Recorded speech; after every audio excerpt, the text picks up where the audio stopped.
Hello, good evening.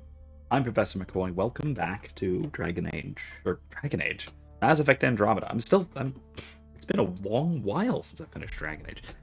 I guess I'm back in a Bioware mood. Um, I have had far more Dragon Age on the mind actually the last couple of days, than Mass Effect because I've seen some various speculation about Dragon Age 4. Not too much, but I've on the line. Anyway, welcome back to Mass Effect Andromeda. Uh, Now we are all set to get back into things. There's some more things that we need to do on Havarl before moving on to Voeld.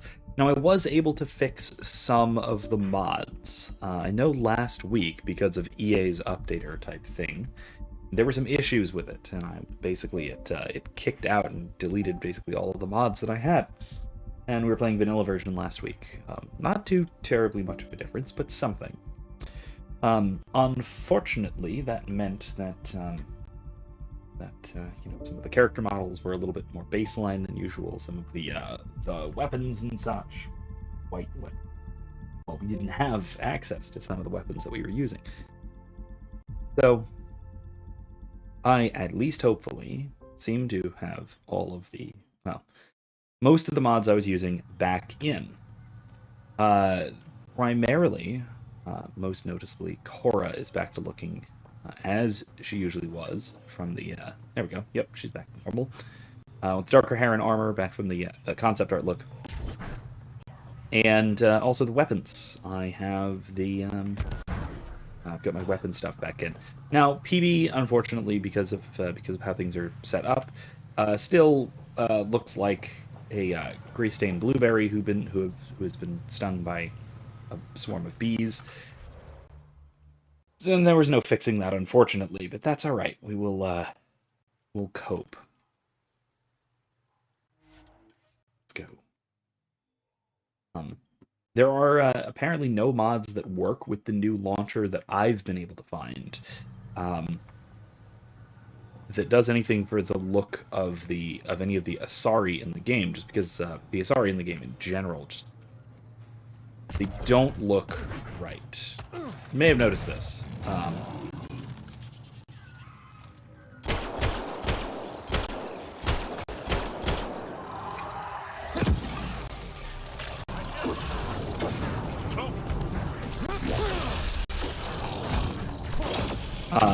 A lot of that, the bad look of the Asari, is due to just having to completely reconstruct all of the character models and whatnot So hard to from the believe ground what up. Scientists were saying. This place looks perfect. You can bleed under the skin and not see it. The wound's still there.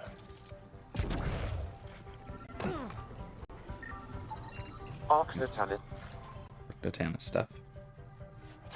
debris tagged for salvage.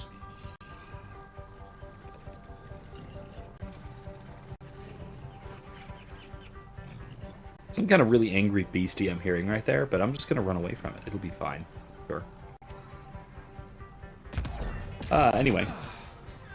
But because they basically had to just rebuild the entire, all of the models, all of basically everything from the ground up, rather than just importing the assets they already had from previous games. The main reason for this, of course, being that, oh man, okay.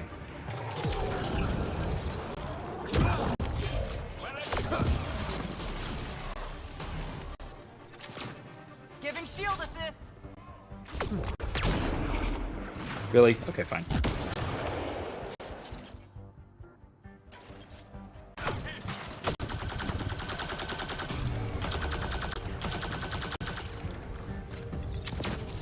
Bolstering all shields.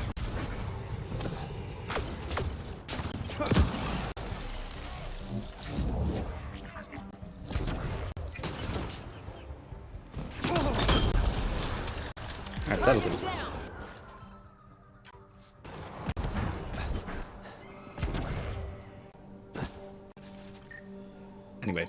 that bugs me a little bit, and it's a little bit unfortunate, and it's because of the change in the engine, which a lot of that was just all sorts of EA corporate politics, which presented a problem both for this game as well as for Dragon Age Inquisition. I mentioned it briefly there because it is worth mentioning. It's worth noting some of the issues with that game as well. A lot of it being with the RPG mechanics, which I tell you, the Frostbite engine that this game runs on is absolutely not designed for RPGs. It's not even designed for well, I mean, it's specifically designed for first-person shooters. You gotta go down over here.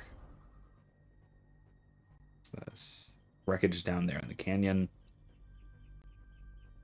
Yeah, okay. There's a big canyon we have to go down. In any case, though, it is, like I said, this, the engine this game runs on is not designed for games like this. And the reason it's on this is because it was going through, EA was going through a stage when they were consolidating the various studios, and they were trying their best to work on basically training work between different studios. So an artist or a programmer or anybody from one studio could work. Ooh, geez. Could work at another one, another EA-based studio, without having to basically learn an entire new system.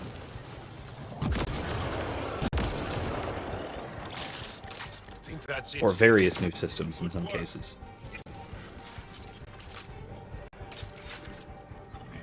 And instead, they were having basically every studio, including BioWare at this time, using Frostbite, which is the engine that they, I think, designed for things like, Battlefield. Got 'em all. I think it was designed for Battlefield specifically. If not specifically, then it was it's the one that most famously runs Battlefield. But also a few other things, like it runs. It's designed with racing games in mind. It does a great job with a lot of racing games. Like I think the Forza series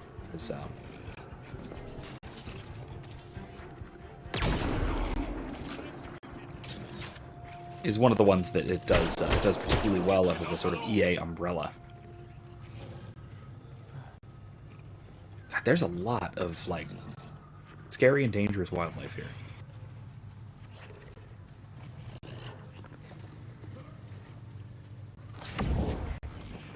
Coordinate our strikes.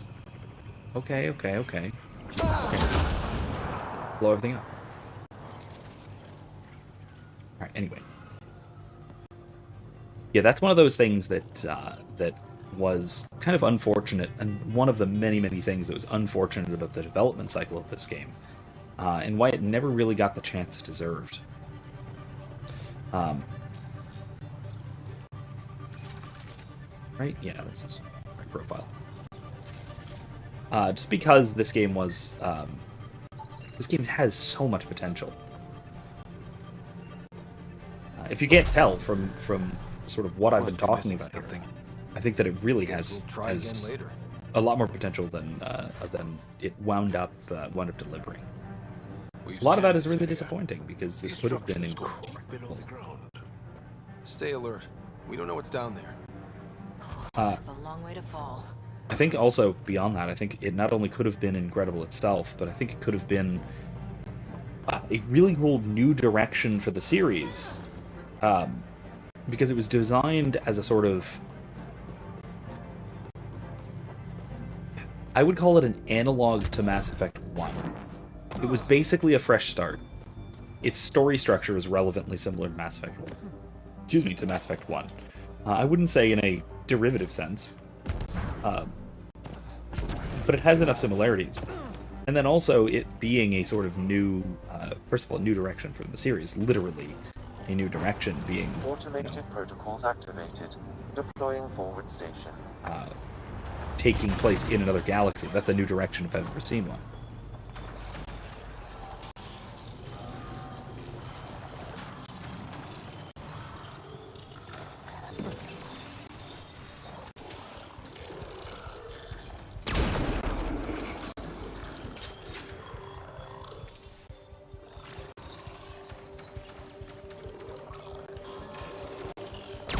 There we go. Really? Loading ammo!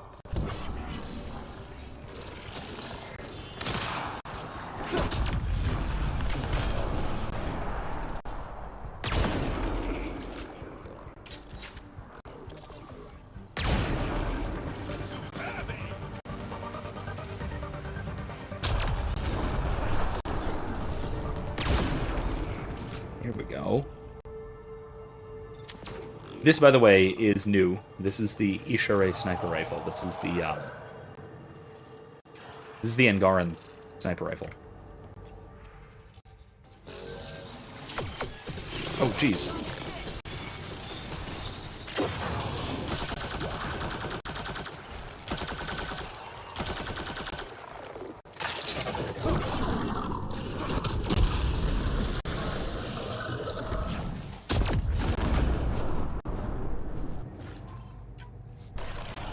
That's teamwork.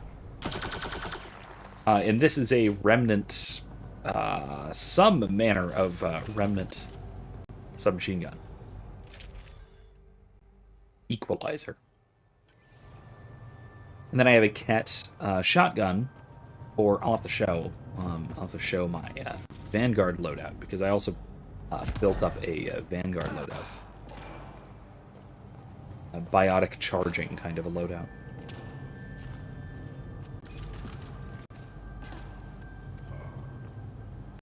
For which, I will say, the shotgun works extremely well. Which is this one that fires the plasma balls. Good one.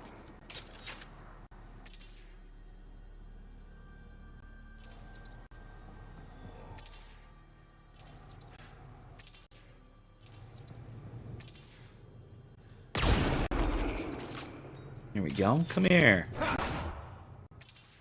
Oh, there's a lot of them. Okay, never mind.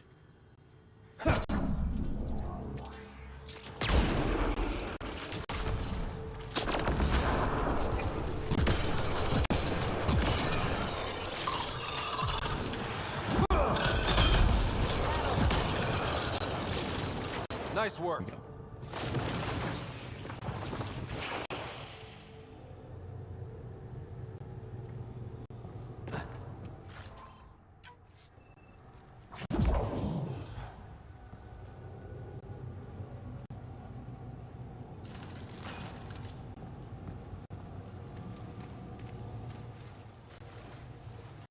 All right.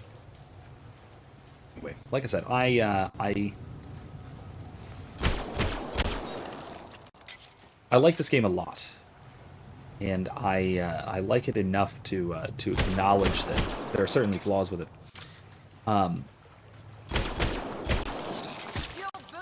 But that it had the potential to be so much better, so much better. It's already really good. Don't get me wrong. I'm not one of those who thinks that it was a bad game by any stretch of the imagination. I think it was actually really good. Especially, well, except for various bugs on release, which that was a big problem, to be fair. That was, in fact, a pretty big problem.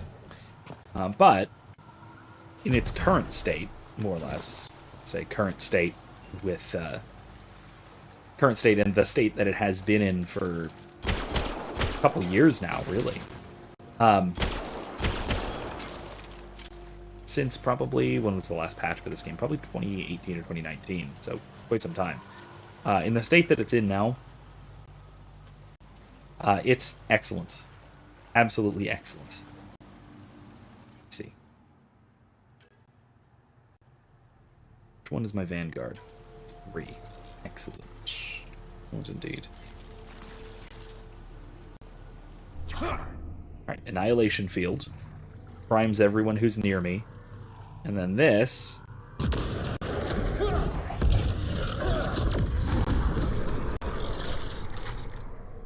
Woohoo! That was fun.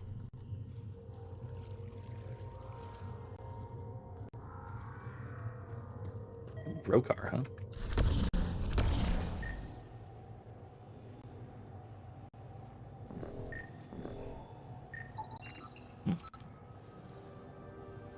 Guard integrated tech node.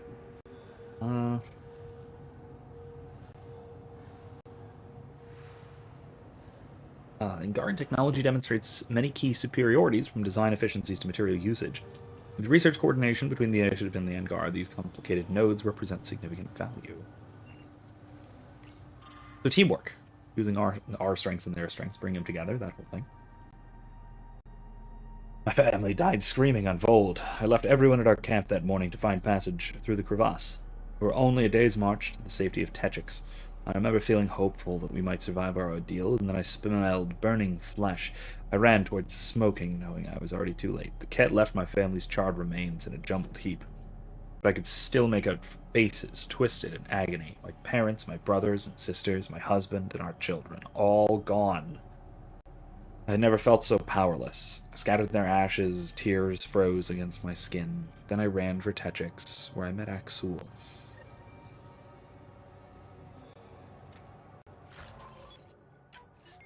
Axul.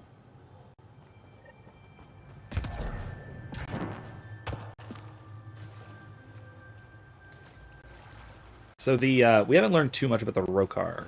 The Rokar are a faction of Angara who do not trust any aliens, us included. They are an offshoot of the Resistance, who are the sort of militaristic branch of the Angara who fight against the Ket. I can't do this yet. That's right. I need to... Alright, well, I'm gonna have to come back here eventually. Let's go.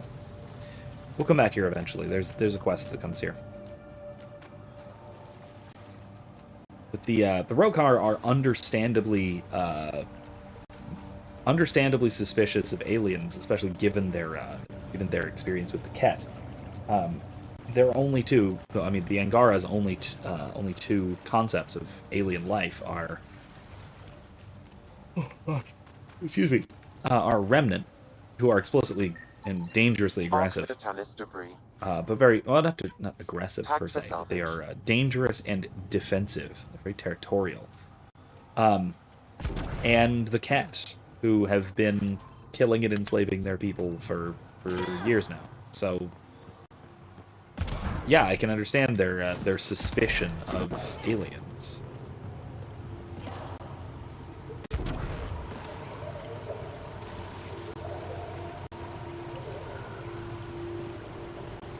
Oh, I see.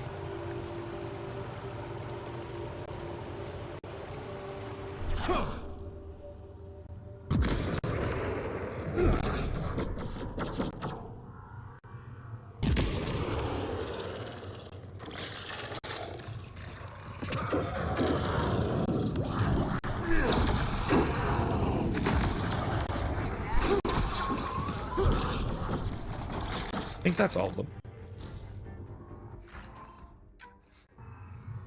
I want to know before I bring down my annihilation fields. Oh, there's something else here.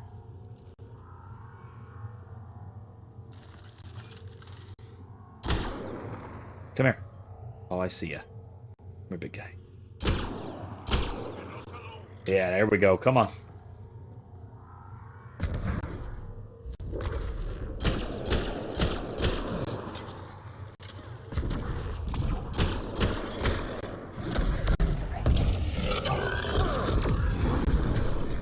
There we go. We're all clear. All right. Now I have to go back up here because there was scanning to do. They missed because they didn't want to take down my annihilation field. All right, there we go. Remnant core device.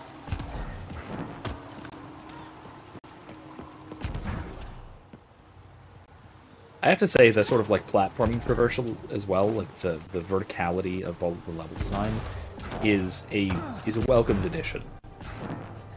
There was not much of this in. There wasn't much verticality in any part of the trilogy. There was a little bit. They tried in 1, completely cut it out of 2 because they gave up on it because it was bad in 1. Things like climbing.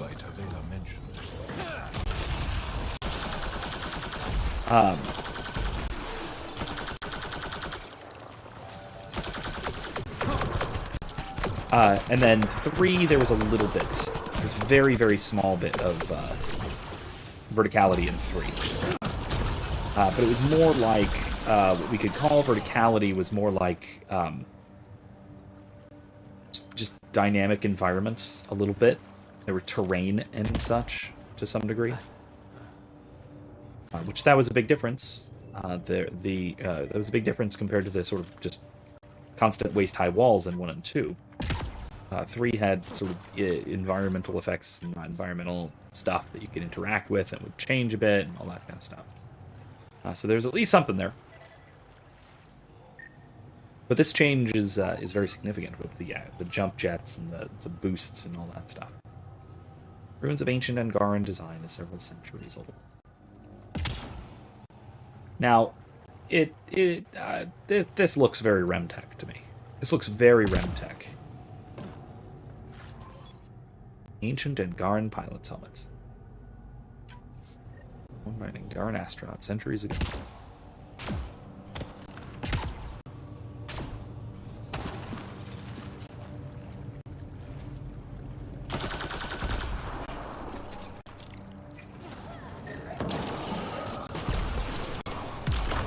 I think that's it. Yeah, I got data on it. Get ready to fight!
There's some Rokar over there. Okay.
That's teamwork. Go.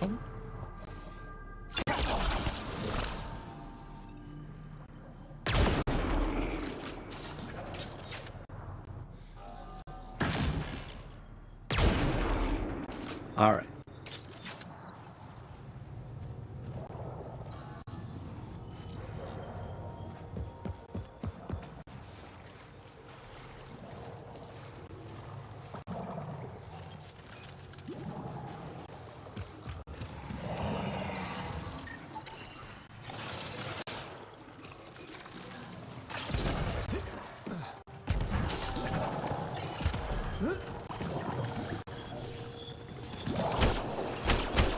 ready to fight.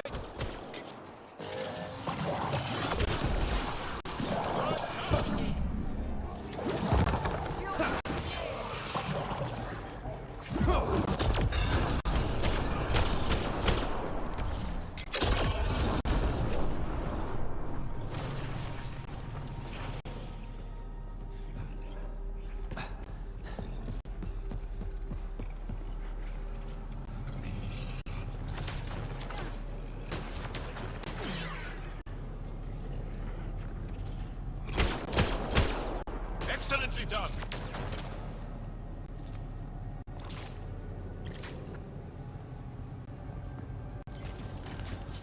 So, class this week. We're moving on to talk a bit about Aristotle. And then eventually moving on to Plato as well.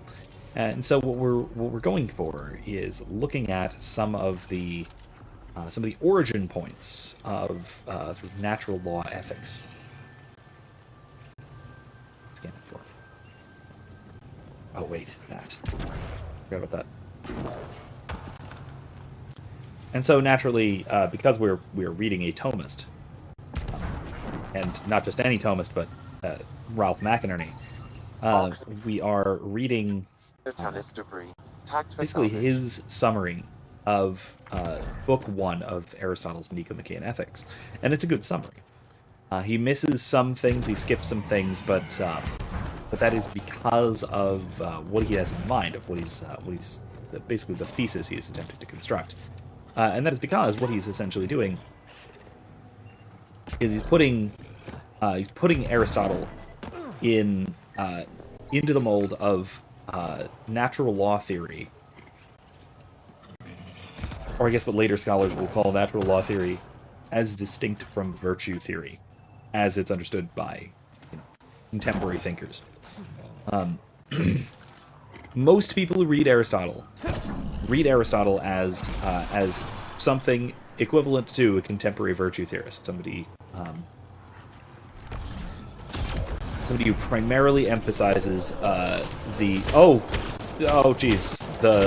golden mean, things like this, and considers virtue to be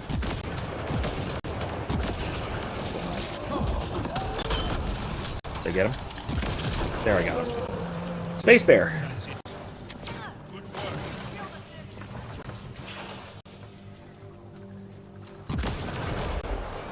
Excellently done.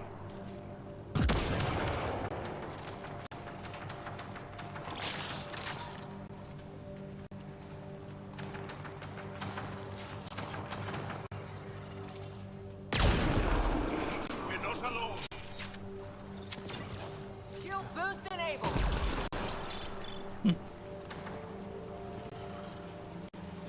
Anyway, though, it is a take on Aristotle which is concerned primarily with means-ends style ethical reasoning, looking at what are characteristically human ends, and then what and how do we achieve those ends through appropriate means.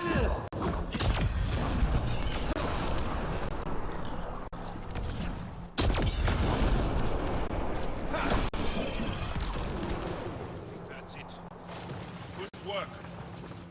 Through not just appropriate means, but though appropriate meaning effective means which are conducive to those ends, as well as means which are appropriate to the human person. This is what is effectively what is typically known as natural law reasoning. Ethical considerations which are based upon the natures of the things involved, particularly the natures of human beings in this case. Readings indicate all Turian wreckage on Havarl has been found. Awesome. Good. Tell our salvage teams to get busy removing them. Okay. But it is it's not how most people will read Aristotle. Most people who read Aristotle as what is essentially a virtue ethicist in the contemporary vein. So contemporary virtue ethics is basically the idea that our what the right thing to do is constituted by the mean between extremes.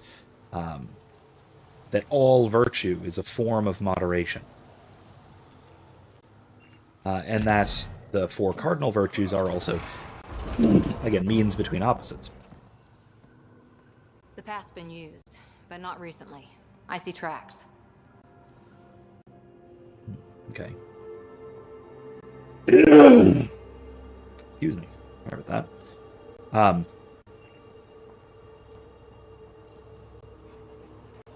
McInerney is somewhat different from a lot of contemporary Aristotelians because he is an Aristotelian Thomist. He's a Thomist Aristotelian, Aristotelian Thomist. Looks like this is our only way in. Interesting. This Okay. isn't activated. And we can I take care could of that. provide analysis via the scanner, Pathfinder.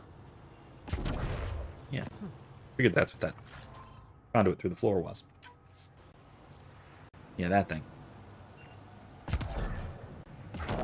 Anyway, McInerney is very much in the vein of the sort of Aristotelian Thomists that are all around today and very popular in particularly in Catholic circles, but not necessarily people like Edward Fazer.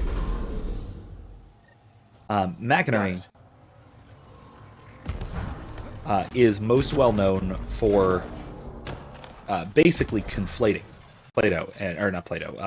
Aquinas and Aristotle. This is known sort of colloquially and half jokingly in sort of academic philosophy as the McInerney identity thesis, which is essentially, I think I talked about this Thursday, the idea that that Thomas Aquinas was absolutely and completely an Aristotelian, in any way that Plato, or sorry, I keep saying Plato because I'm also teaching Plato this week. Anywhere that Aquinas and Aristotle differ, it is because Aquinas is being more Aristotelian than Aristotle. And so what that means for McInerney is that we can always necessarily Let's give this a try.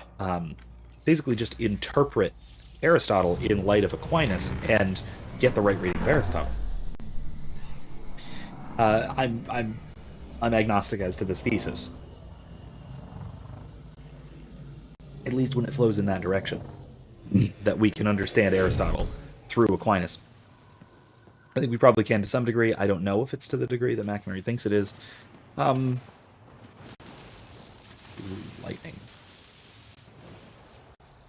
Whoa.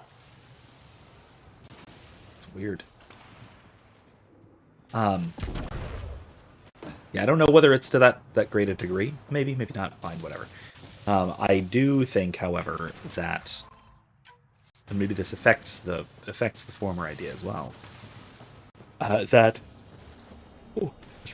Aquinas has far more influences than just Aristotle, and so it is, I think, unfair to call Aquinas a straightforward Aristotelian in any real sense. Yeah, he has Aristotelian influences, obviously. If nothing else, in his systemization. However, in his core philosophy, he's far, far more influenced by a lot of other sources, whether that's indirectly by Plato, so through the various Christian Neoplatonists, so most notably Augustine, but then also even others like Bonaventure and such. Bonaventure. Consolation of Philosophy. Boethius, that's it. But yeah, a lot of these other influences creep in. So whether that's Plato indirectly, or even the direct influence, obviously, of Scripture, and the direct, albeit less significant, influence of other foreign philosophies. I've never been up here before. I have heard of the sages of Mithravar, but never gave them much thought. Why not? Isn't a story worthless if it isn't shared? If the accounts of our past are kept hidden, they may as well not exist at all. There's something to be said for that. I do think that that information absolutely ought to be shared. That's the purpose of information. And if you don't share information, then especially if you keep information and intentionally or deliberately withhold it, then you are doing a disservice to the information, to yourself, and to your fellow people.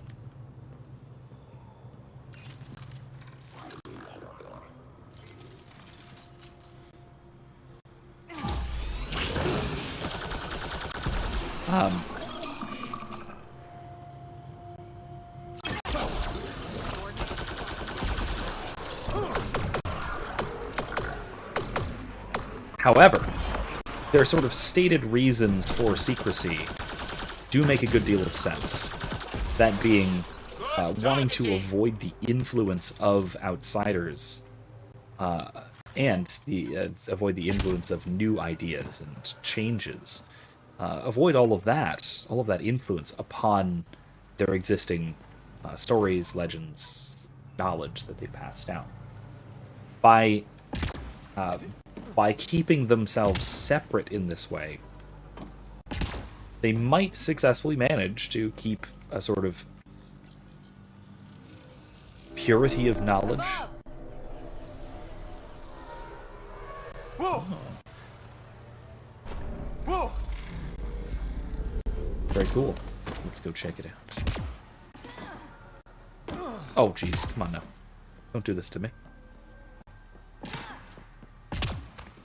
No, I am going up there. It's just I'm bad at it. Okay? Okay. Oh, come on. There we go. Alright.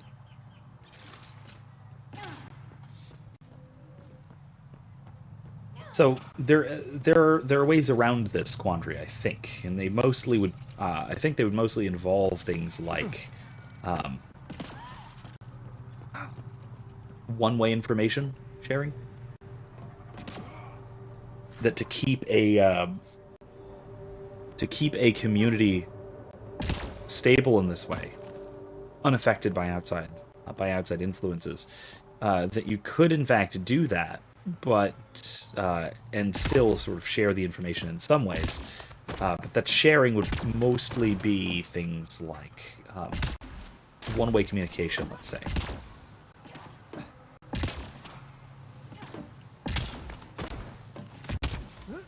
You know, posting a video and not reading the comment section kind of thing. Not literally that necessarily, but that's the general idea.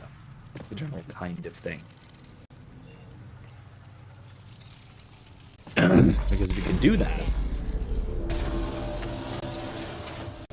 Oh, there too. Okay. If you can do that, if you can manage to still share and pass on the information without it becoming corrupted, then you will have really, really succeeded in your goal. Let's do this! Got one. Another one.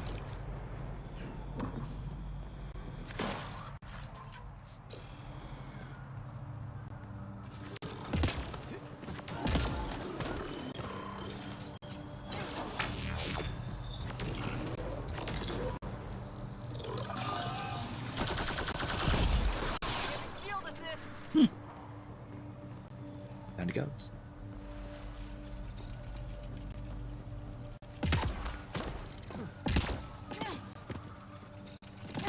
I will say I am tempted by that sort of thing.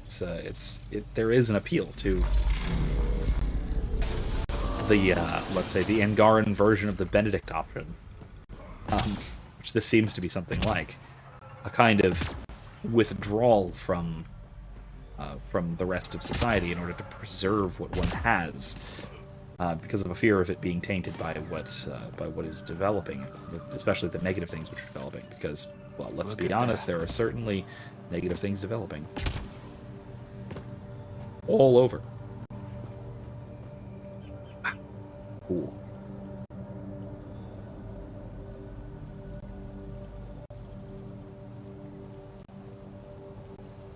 Third one's got to be over there somewhere, huh?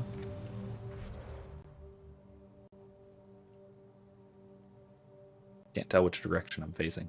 Got to be over there. North. Right? Yeah, north. Yeah.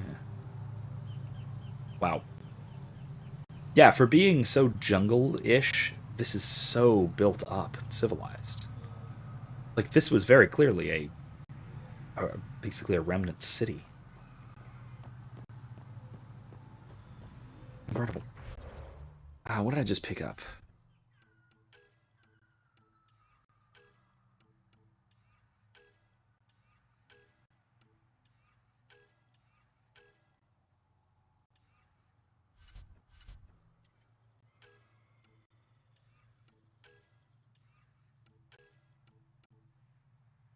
Get rid of this.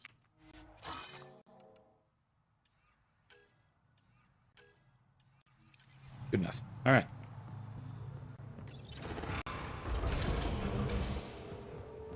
Of course, the problem with the Benedict option is that it doesn't progress anything. It is a kind of stasis, or a kind of stagnation, which may be acceptable under very, very limited circumstances, but only in the most limited of circumstances.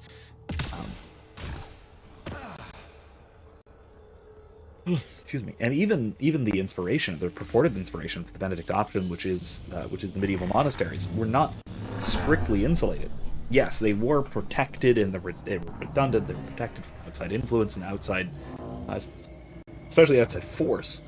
However, You bypassed that purity.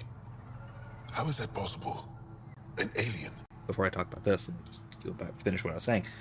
That the medieval monks, the Benedictine monks, were absolutely still involved with society. I was talking about this last Thursday. The fact that the monks were involved with just about every aspect of medieval society. They were doctors. They were doctors. They were scholars. They were hospitality people. Right? They basically ran the equivalent of inns and taverns and food service restaurants,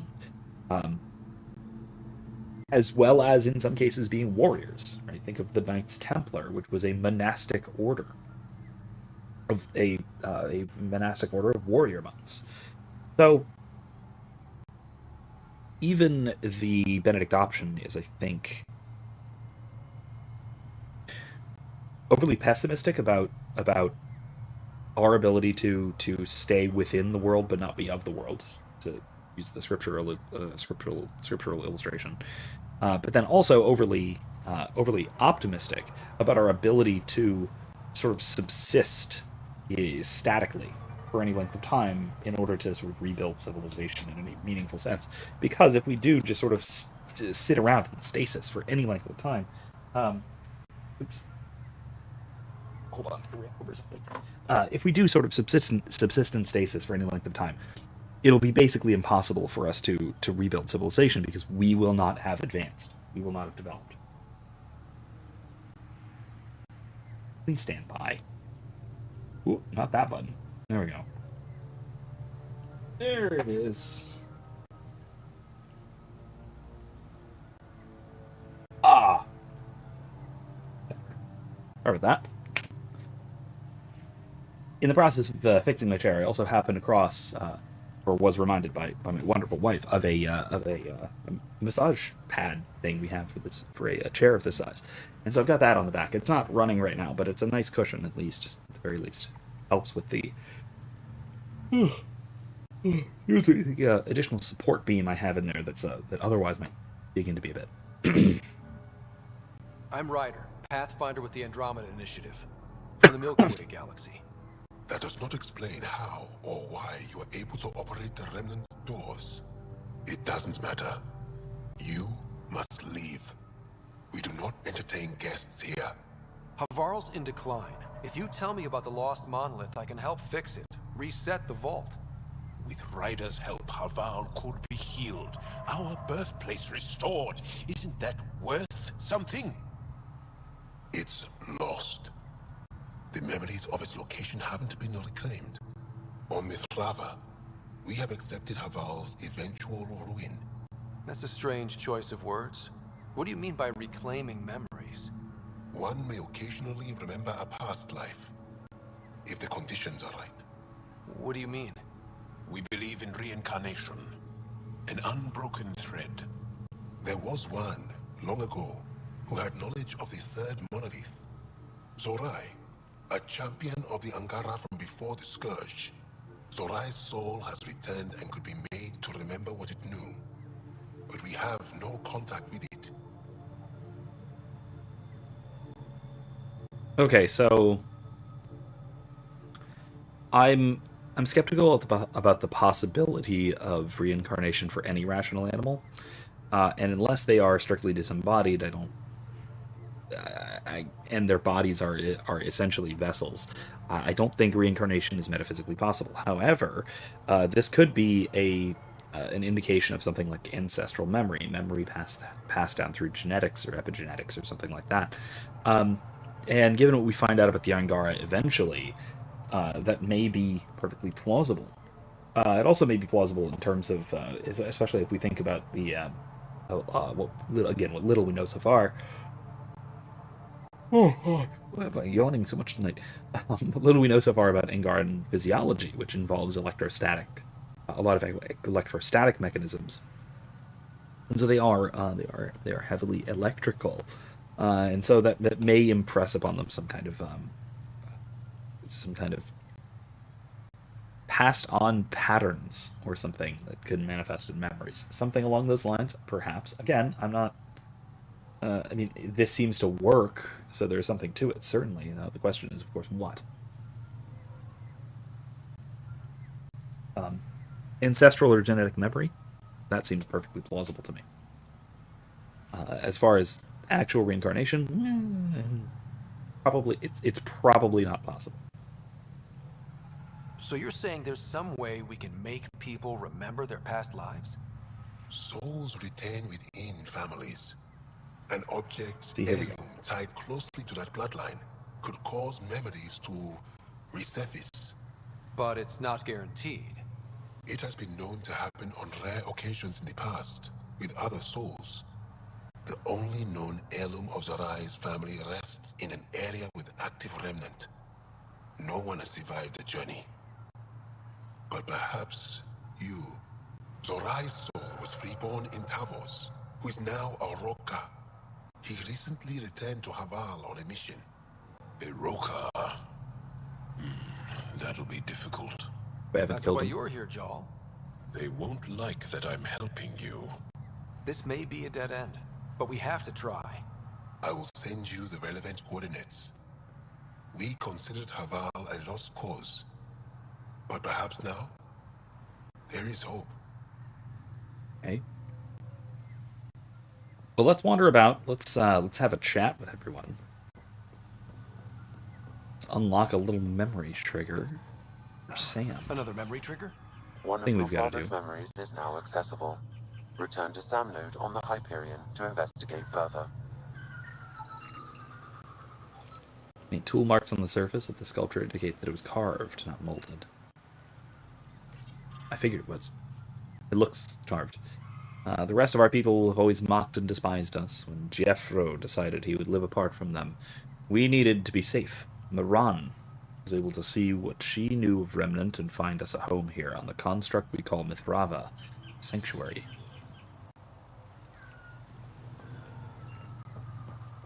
Okay.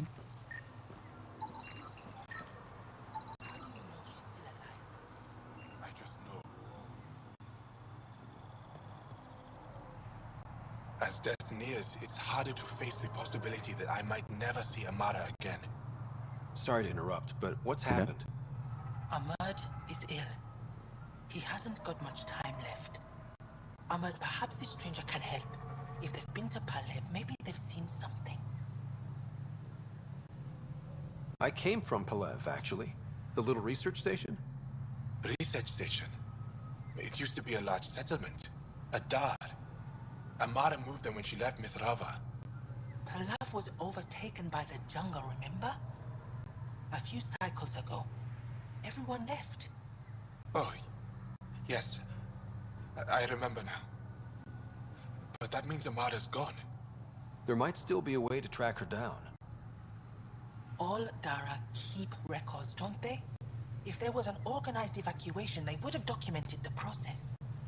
And the records would state where she went. Pala, that's genius. Where would they keep those records? Likely some kind of administrative building. If it still stands, and the machines still work, it's a slim hope. I don't want to impose, stranger, but I would welcome any news of my sister. Okay. Old Palav. Old Palav is on the other side of the chasm, so that's a big no.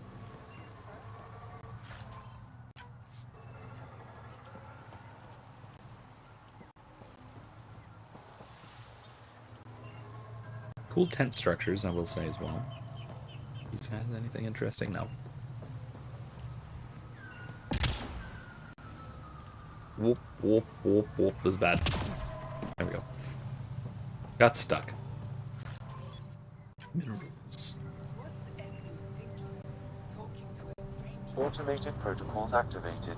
Deploying Here, forward let me just station. deploy a little pod here in on your sacred platform. God. Okay. That seems a little presumptuous to me. I don't know. History is breath. It moves through us, gives it life like breath. It cannot be caught in a glass. Selav decided that once every 50 cycles of our sun, we would reach out to the archivists in Aya to renew our knowledge of our people. Thus we remember. Huh. Okay, so they do update their knowledge every 50 years. That's something. I mean, there's still a significant amount of isolation, and so they are still, to some great degree, insulated from significant change. However, they are aware of the change of the outside world, which is... I think that, and also, assuming the exchange goes both directions, that is at least a... excuse me, I think that's at least some hope that it is not... that it's not futile, that it's not pointless. Ah, good. I wanted to talk with you. How are you able to use the Remnant? With an artificial intelligence that helps with analysis and translation. So that's the trick. I wouldn't have guessed. Angara, who live close to Remnant technology, sometimes learn how to use specific tech. It requires intense concentration, and even if we can make it work, we've never understood how it works. Cool. So some of you can use Remnant tech, but you don't know how it works?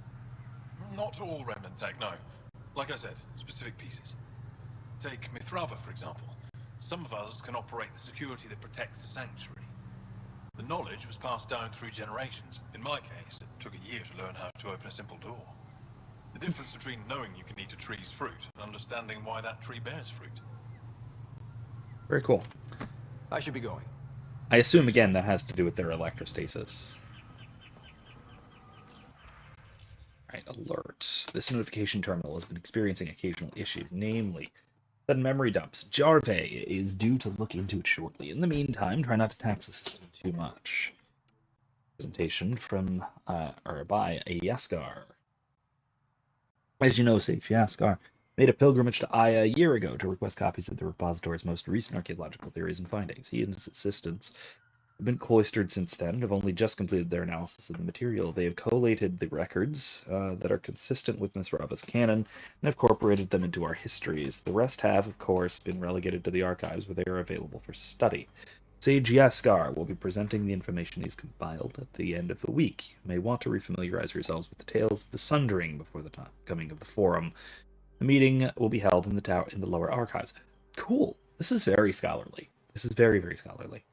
And it's very, again, it's very monastic and it's very scholarly, which is a cool, it's neat. It's well put together. Genealogy update. Our contacts on Aya and Voeld have sent us more information about the extended families and descendants of several of our revered historical figures, including Ishaf, Bishal, and Zarai. I'm looking for volunteers to analyze the data to ascertain the possibility of soul transfer. Please let me know as soon as you can, Esmus. Esmus lets you wander around with no supervision? You're interrupting our lesson. Could use more interruptions. Relax. Give the kid a break. Looks like he needs it. Did the shrieking winds give us a break when we first sailed across the uncharted skies? No. As I was saying, the propulsion system that took Bashal to the skies was inspired by 4 remnant pieces. And that's just one. Much of our progress was prompted by the discovery of remnant artifacts. Where are these artifacts you're talking about? The few that still exist reside in Aya's repository. However, many have been lost. Though there are rumors that as wilds grow wilder, things long buried may be unearthed. It might be wise to study whatever we find. Something out there might give us an edge against the kit. And, you know, help uncover some historical knowledge as well. That helps. That's nice. You believe the Angara learned Good for its crucial own sake. scientific ideas from the Remnant? It is not just belief, it is a matter of record. Some artifacts were even left in unfinished states, likely to demonstrate how they were put together. I think I'll leave you to your lesson. About time. Cool. All right, so keep an eye out for remnant devices. Now, a couple things. First of all, things to note about that. One is that it's this dichotomizing of belief and knowledge. Well, it's not just belief, it's a matter of historical record. Well, belief, again, just means that something you take to be true, and so, yeah, you do believe it. So, the sort of thing is, it's because belief has taken on this connotation of baseless belief. And so when Scott says something like, "Oh, you believe that such and such," the implication is that, well, you believe it, but it's not true, which it should never carry that connotation, unless it's something closer, much closer to just explicitly stated. Now, the other part about that, the other interesting thing about sort of historical knowledge and learning about history is that it is one of those goods which, in line with the kind of things that I'm going to be talking about later this week, is both intrinsically good and extrinsically good. It's good for the consequences that it brings, that you can learn from these historical artifacts to build things today, but then also, it is theoretical knowledge for its own sake, which is good in itself. It's better to have than not to have, regardless of what consequences it might bring. The data modules contain our histories. Okay, sorry.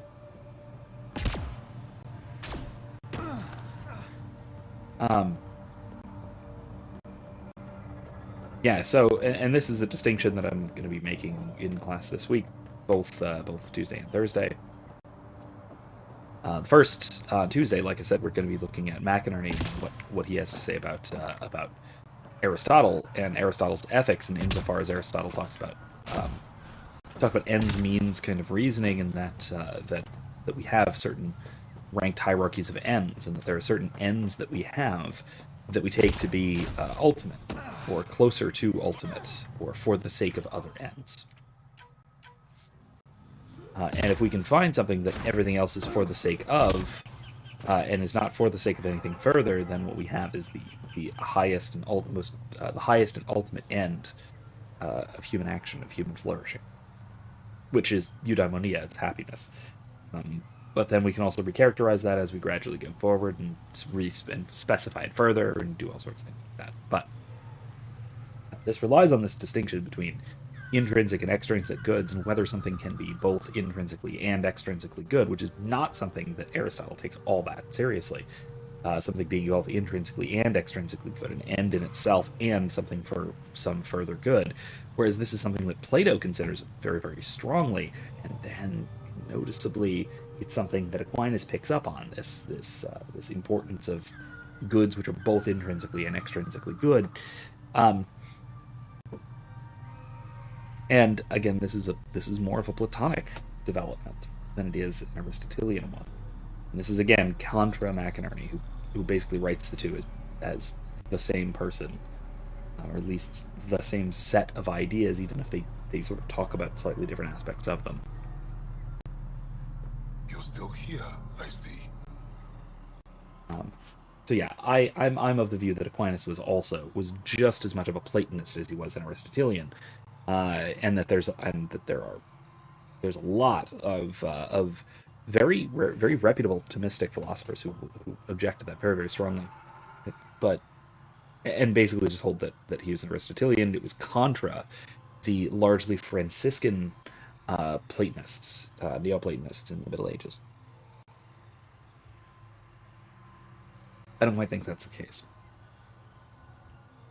Tell me more about your belief in reincarnation. The soul grows through many lifetimes. By seeing through different eyes, it gains wisdom. How do you grow if you don't remember? The growth of the soul is not like the growth of the mind. Memories are not required for the soul to develop. Some even argue that old memories are an unwelcome distraction. A person may become fixated on what was, and their soul consequently stagnates. Okay. So this is, whether it's reincarnation or not, this is applicable to the sort of development of knowledge and wisdom through society, that we learn from our ancestors and we build upon what we've received, rather than trying to reinvent the wheel from the start. And this is a major point that McIntyre, Alistair McIntyre, different from Ralph McInerney. The guy had the video on a little while ago about the disquieting suggestion. He points out that we've lacked in advancement in ethical reasoning,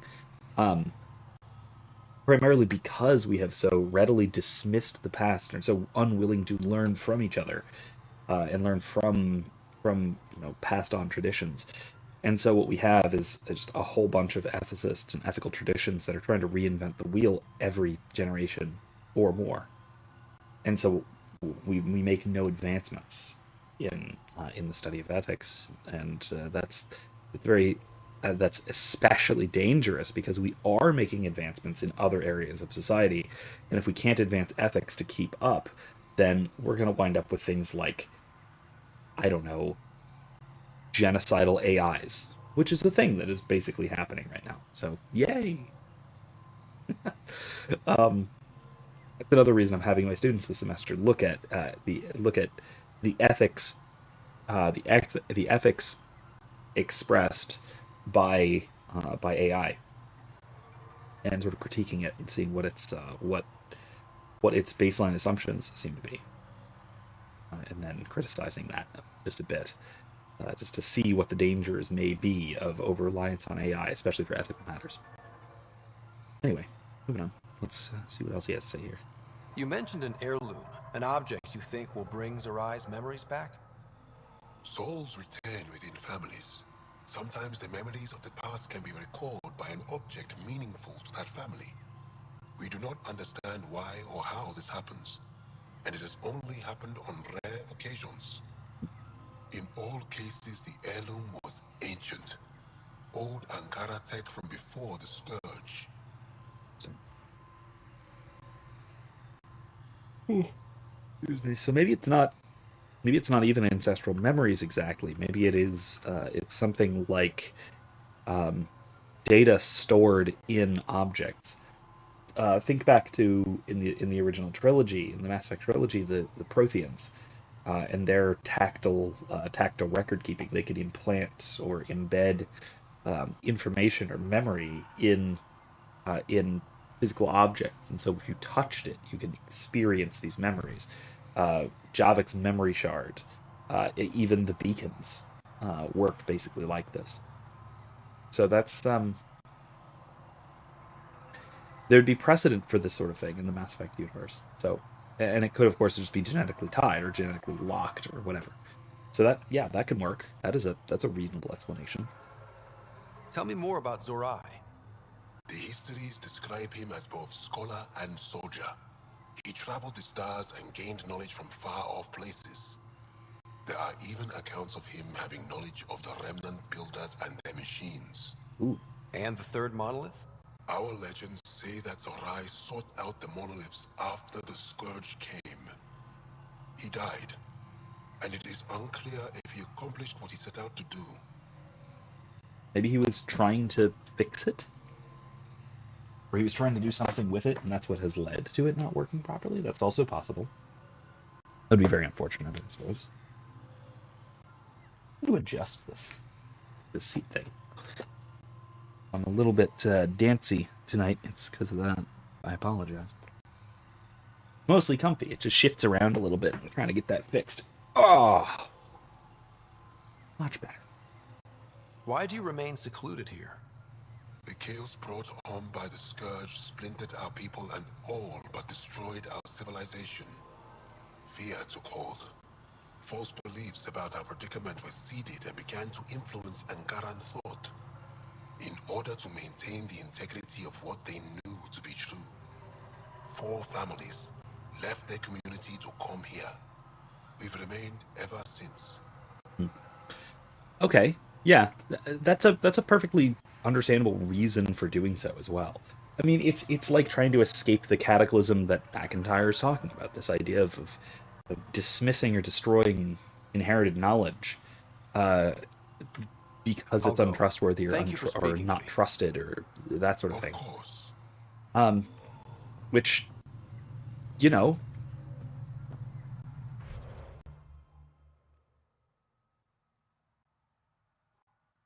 wanting to avoid that sort of thing is perfectly reasonable, first of all. What is that? Wanting to avoid that sort of thing is obviously reasonable. Now, the question then becomes, is it feasible? And it seems to have been to some degree, and part of that is just because of this genetic memory thing. If that is effective, I'm not completely sure. But it certainly seems to be, at least to some degree. To some degree, at least, this does seem to be effective.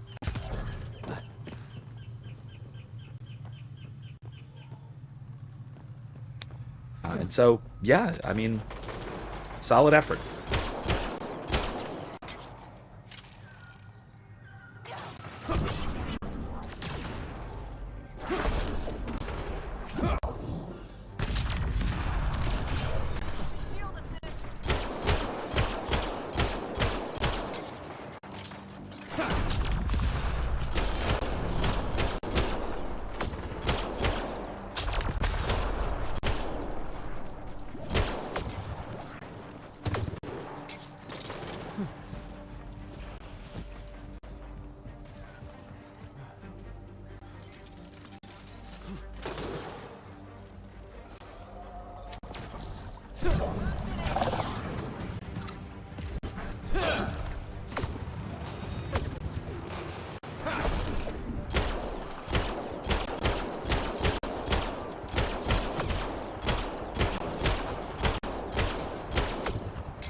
Hold on.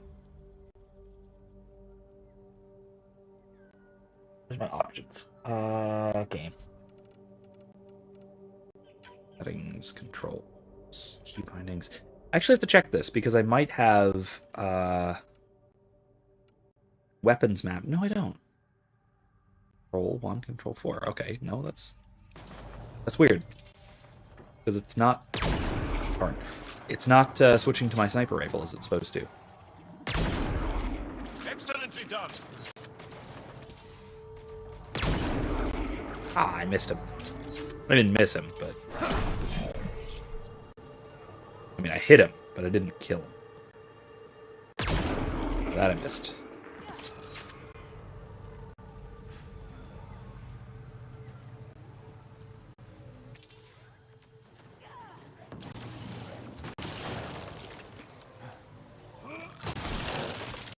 primed.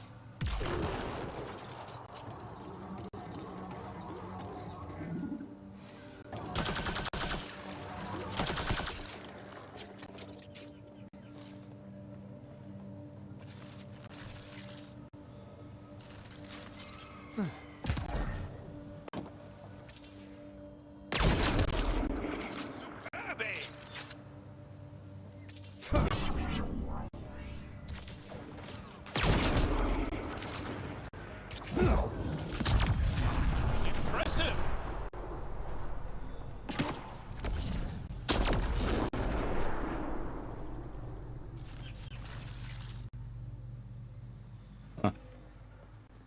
Huh, it's just glitchy.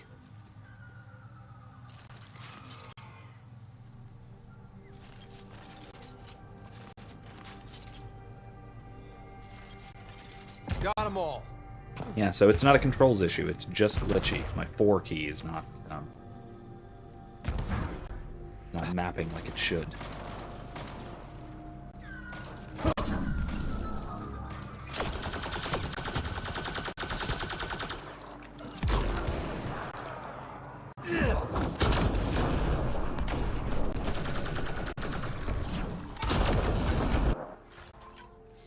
Oh well, it'll be fine. I'll manage. Maybe I'll fix it eventually at some point. Who knows? See, I should have just gotten rid of that. Could have gotten rid of that. But it's fine.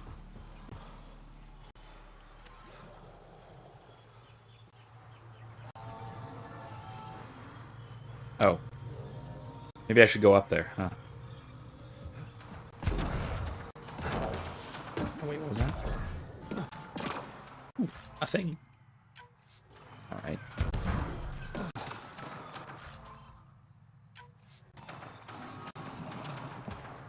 Anyway, so yeah, I've got the nice massage chair on, by the way. Seems to be working quite well. I'm pleased. Anyway. Ah! Pathfinder, we are approaching the location provided by Esmus. Oh, jeez.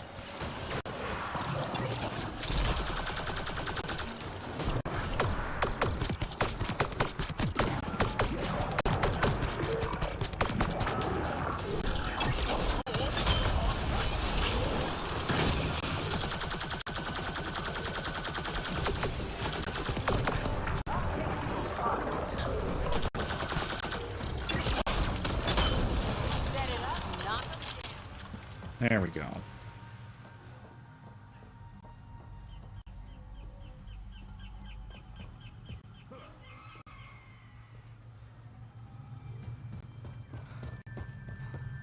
Oh, it's in here, isn't it?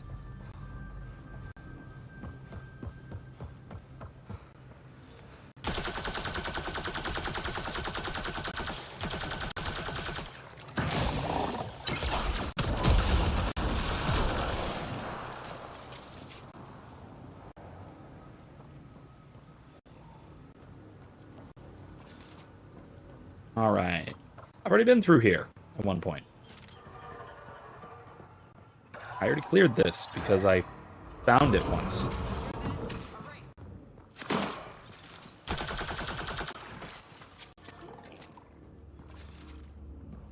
Yeah. Alright, well, let's keep going.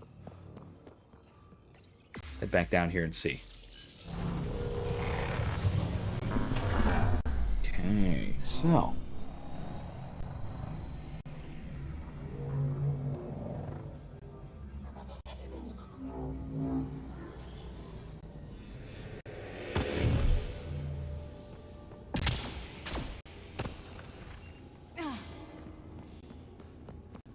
Joel, what's your take on all this reincarnation stuff? You're asking if I believe, Yes, sure. not the way Esmos does.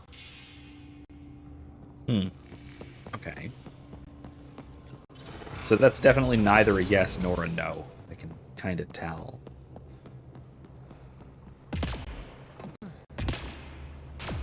That seems like it's one of those... Yeah, maybe, but I'm not quite sure, and I don't think it's quite so literal, maybe? Maybe it's something like that. Maybe it's a kind of a denial of a literalistic reading of it. We'll see what he eventually has to say. I'm sure we'll advance further. Angaran remains in advanced state of decomposition. What's all this? Stuff. Also, I don't see how these are containers, but whatever. That's fine, I guess. Zorai's heirloom. Gauntlet. Got it. Okay. This drive is old. It has been exposed to the elements, and most of the data is corrupted. However, small packets have been recovered and translated from Shalesh. The data appears to be a series of journal entries. Stories told by my grandfather of how the gauntlet came to him. It should have been his sister's to hold. She was the oldest of their siblings, direct descendants of Zorai, but she had no interest in the stories of our ancestors or the remnant. She refused to write and it passed to grandfather, then my father, and now it's mine. I barely understand it, and it's frightening. I visited the sages. They said Zorai knew how to speak to remnant, and maybe this gauntlet helped somehow. When I put it on, it seemed to change something in my mind. I don't like the way it feels. Iran wants it. A gauntlet. She says my fear of it makes me unworthy. I should pass it to her, like our grand-aunt passed it to our grandfather. I do not fear it. I will show her. I will use it on the remnant, like my ancestor did. Looks like it might have been some kind of glove. Or gauntlet? Smashed, though. Inside studded with contacts. Could have been used for some kind of input. Now to Tavos. I am curious to see what happens.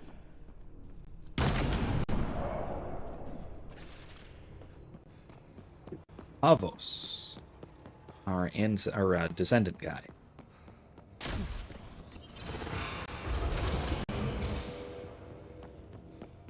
Yeah. So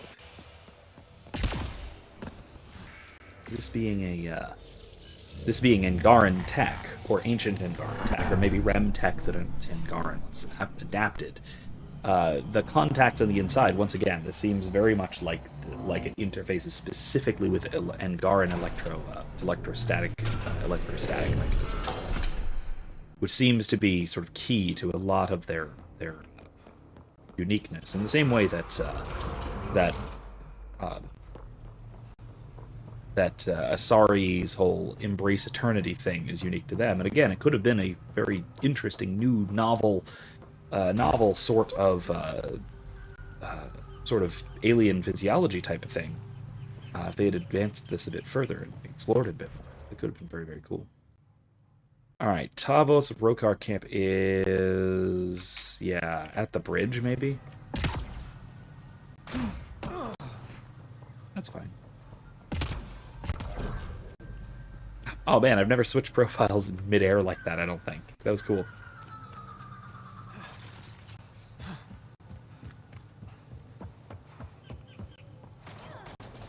Get ready to fight! Oh jeez. I think that's it. Good work.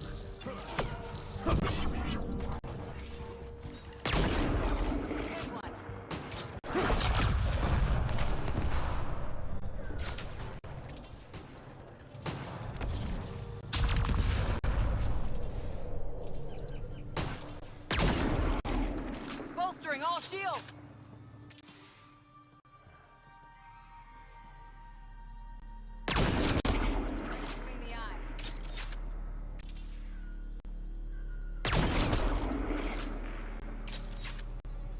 Ishare.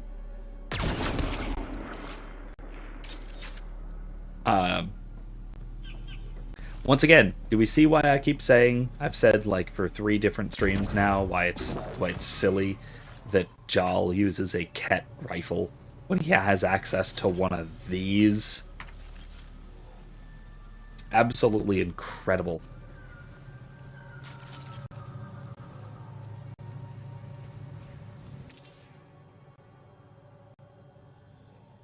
Where are they?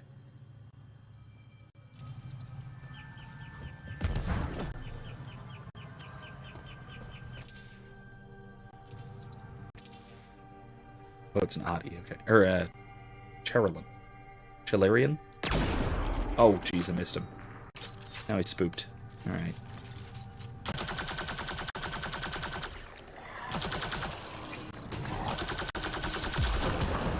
Chilirion. That's it.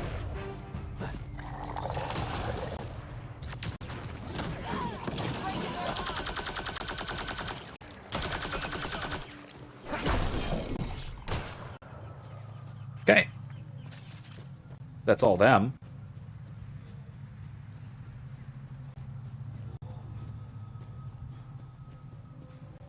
Platinum. Nickel.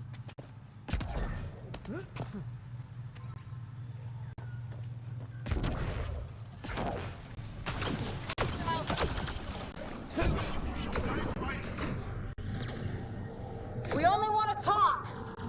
Hiroka don't talk to aliens.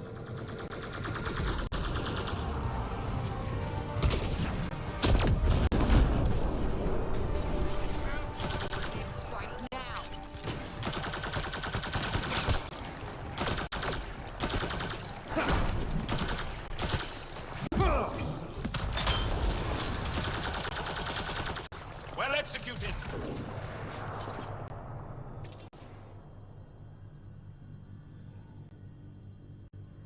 More.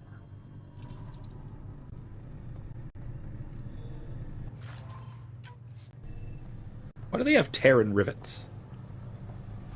Terran, presumably referring to, Terra. Earth. Earthen rivets. Oh, that's a bioapp. I don't actually need that. Hold on. Let me just swap that out and get rid of that.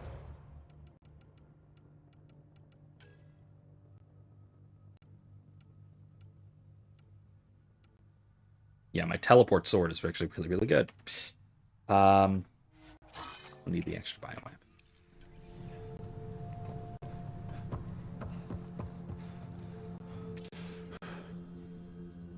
Where are they? There has to be more of them here. More Rokar ahead. Yeah, there we go. Don't let them flank you! Here they come. One.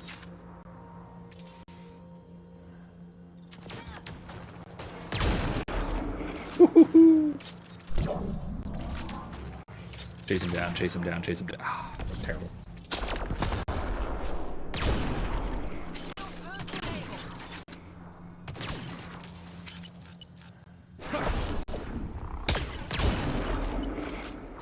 Reloading! That's teamwork.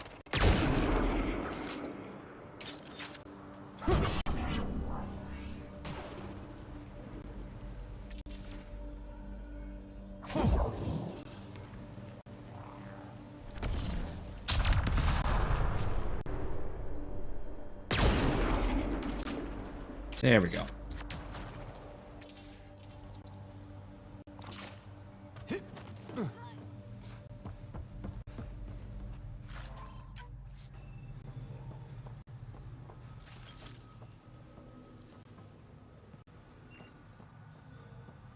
Okay.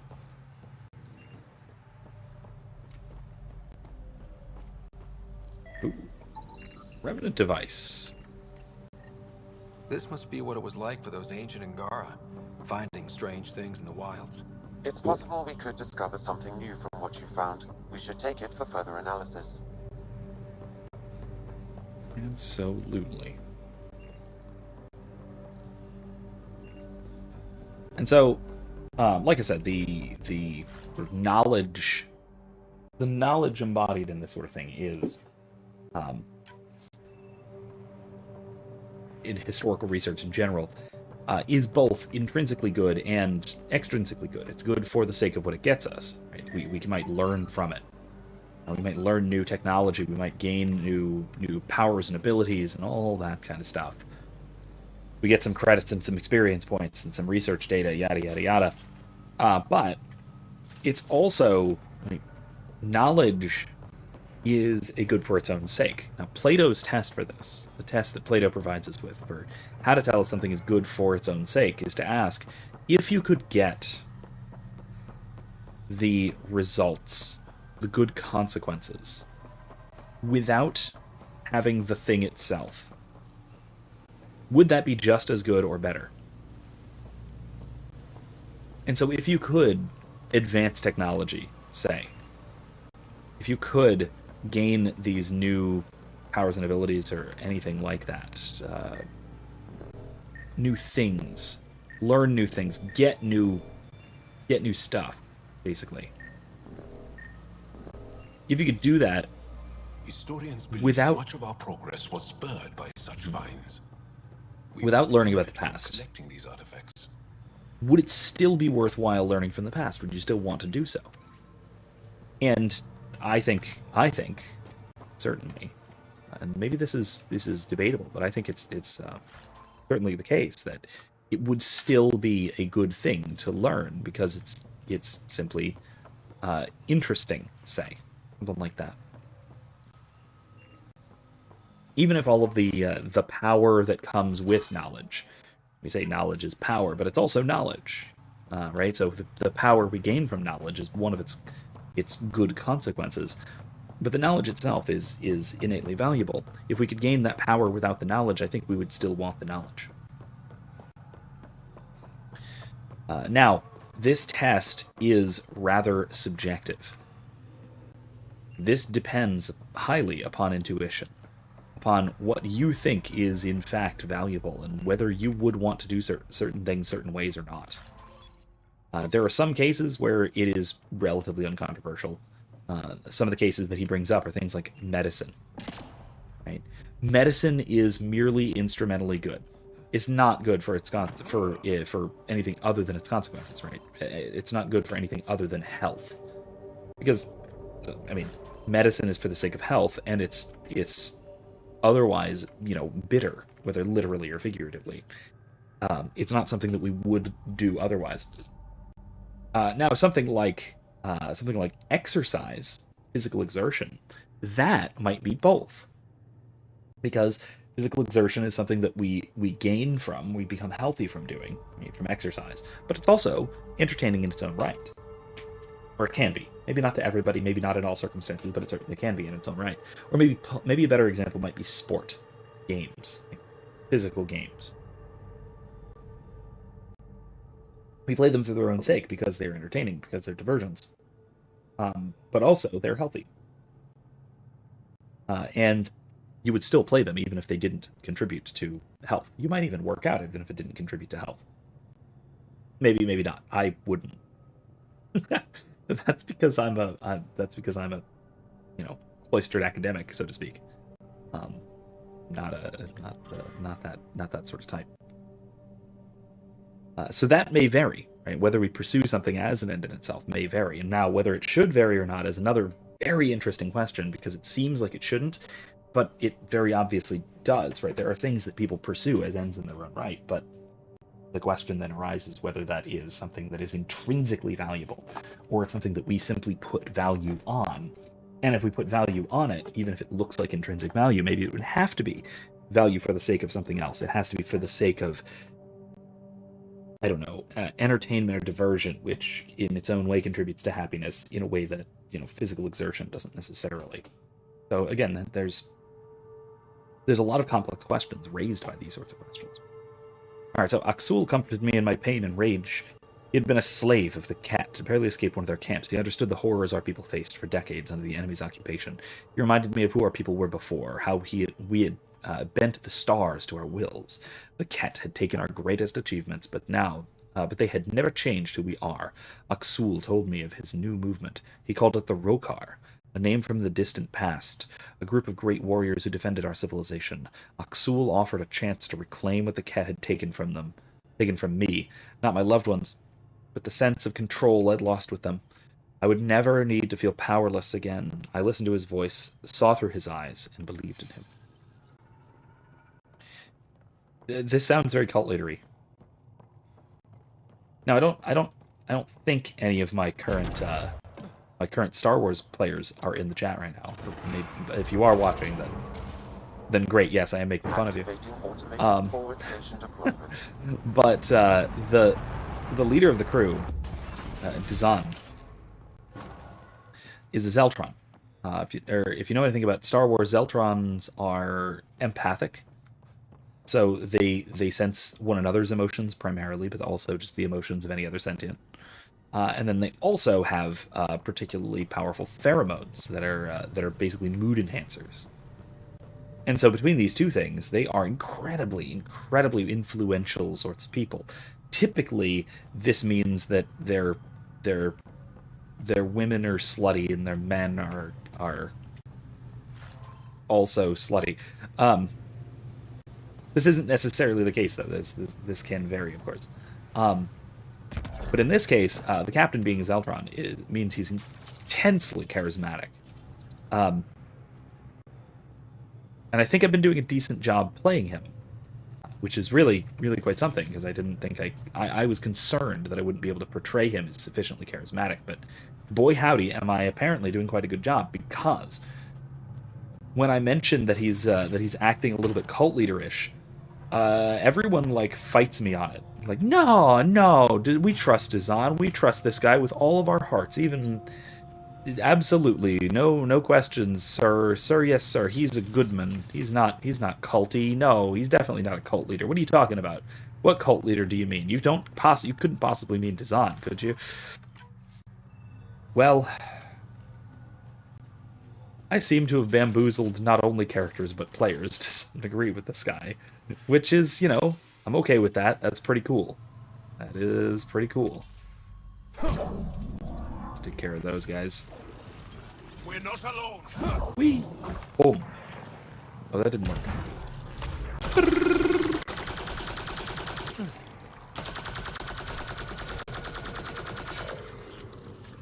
Nice work.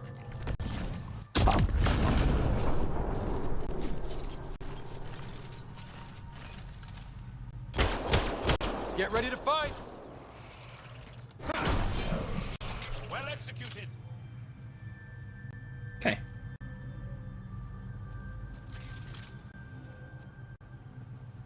Alright. Where to? Back there. Old Palav is that way. Alright, well, let's go that way.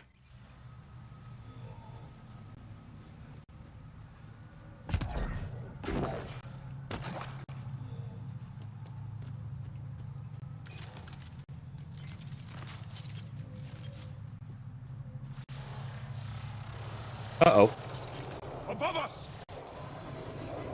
Hostile shuttle incoming.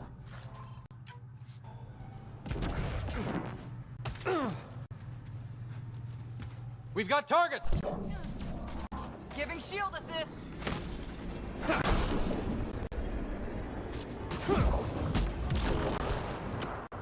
Someone help me!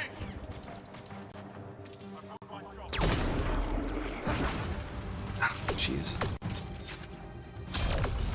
Lead shot.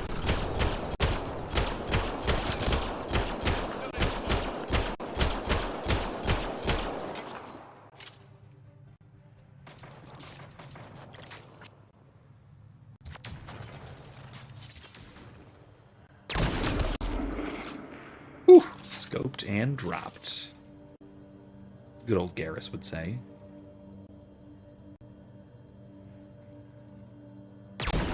Ah, missed him.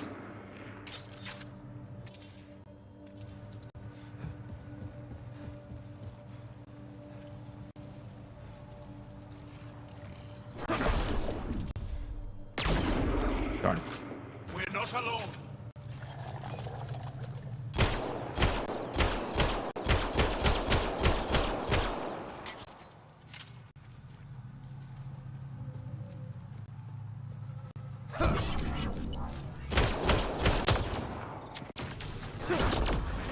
Right between the eyes. Alright. So, by the way, I've been, I actually have committed most of the ability points that I have to various things at this point. So I am actually advancing level by level now as we continue through the game, which is neat. Very interesting. Not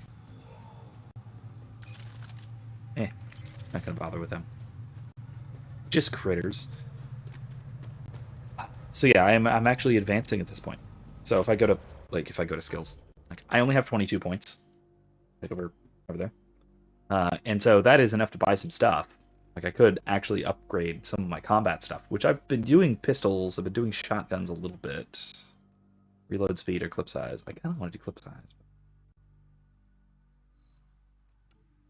Pistols.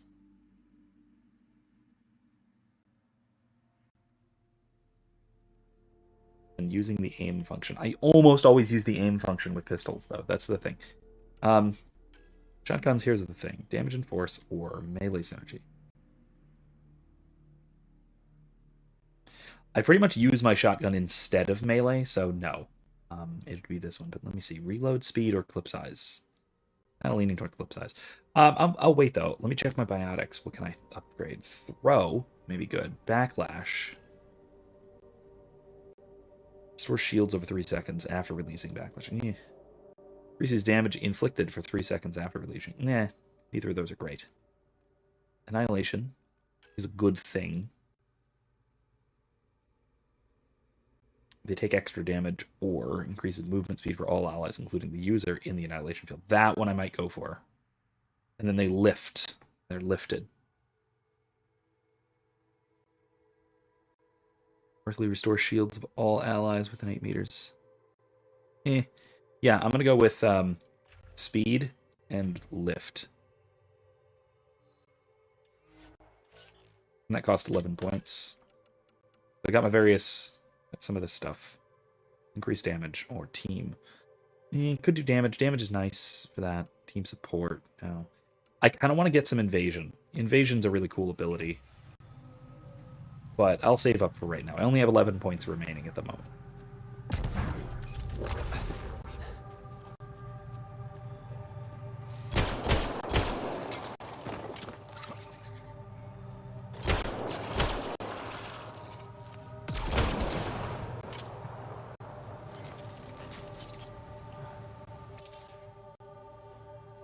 There's old Palev.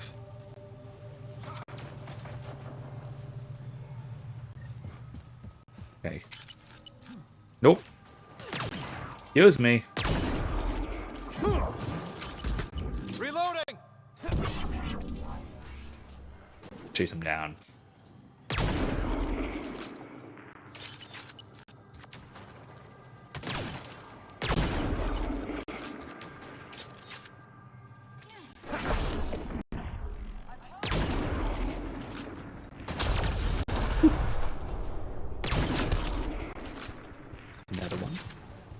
What else we got? Where are the rest of them?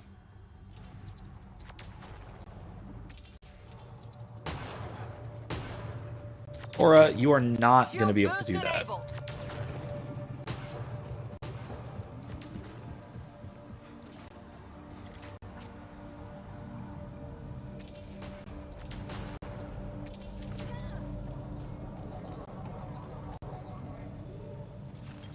Okay, fine.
Okay, I think we're good.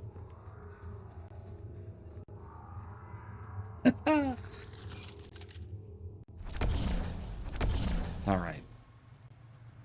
Nice. That went well.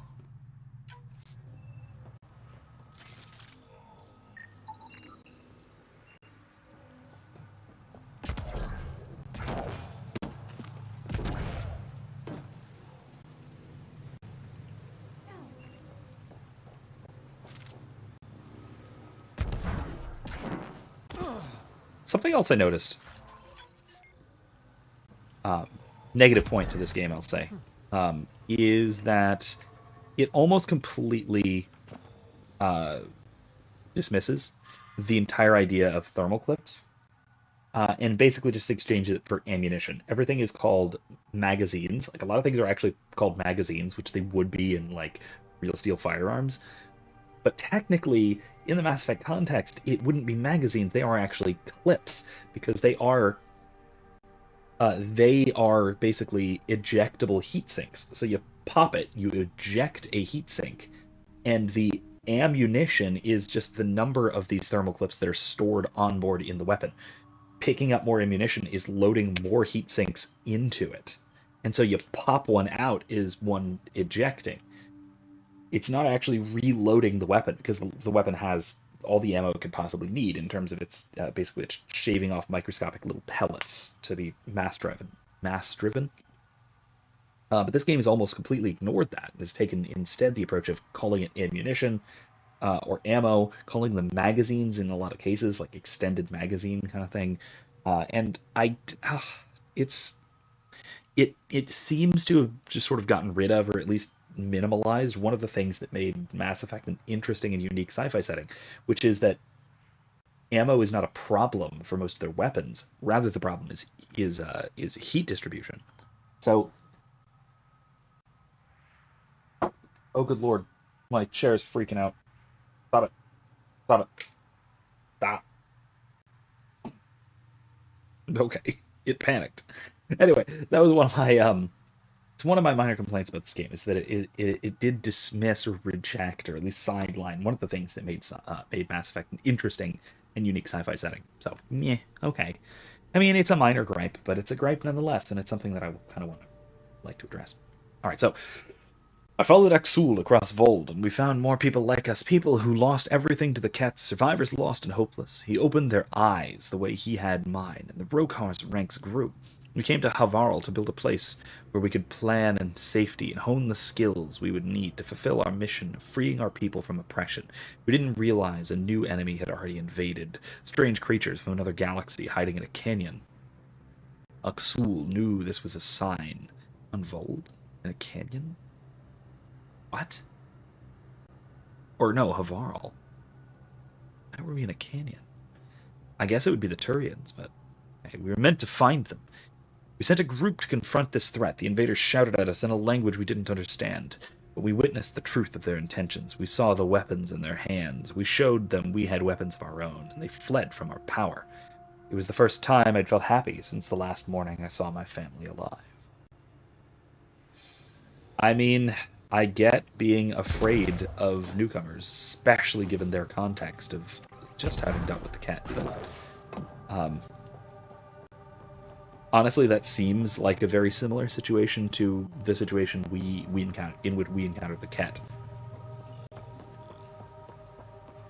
Which, I mean, if the Kett were not basically a virus, would give me a reason to sort of consider the possibility that that our first contact with the Kett, and therefore our conflict with the Kett, was really more like a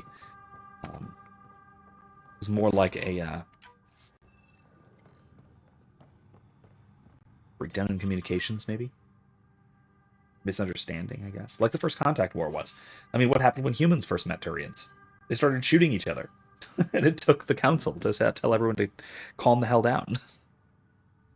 Again, for at least somewhat good reasons on both sides, right? Humans were trying to illegally open a derelict mass relay. We had no idea that was even considered illegal. We didn't even know that aliens existed still at this time.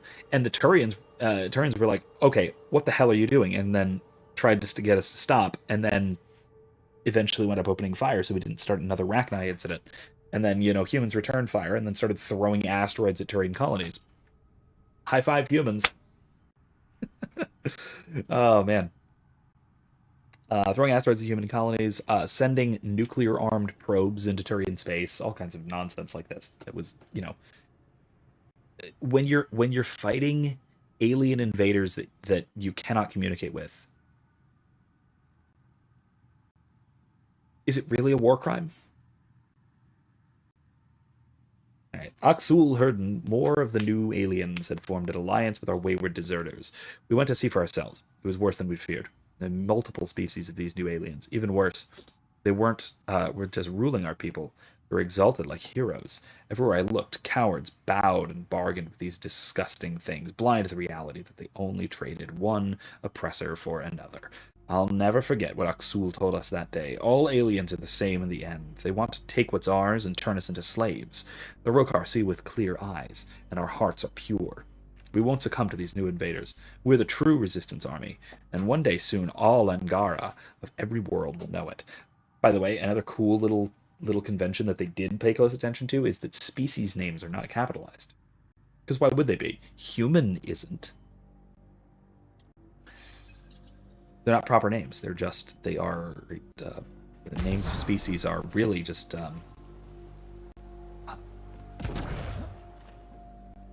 descriptions, I suppose.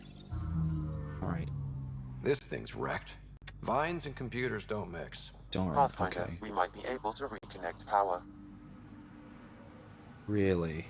Can, huh? Okay, let's see. Here's the power conduit. Aha. Old generator. Might still work. How about now? Ooh. Hello. This is it. Amara Dozin. This must be her. They moved her across the planet.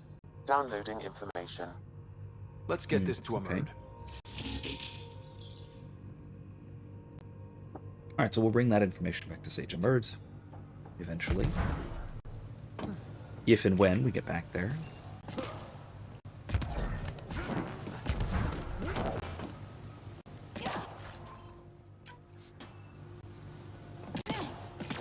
It's a little weird, but it does make sense, like, game mechanically, that there are no ladders, like, anywhere in this game. And I like that, like, just from a traversal standpoint, like, it makes traversing the environment just feel better, because you don't have to worry about freaking ladders everywhere.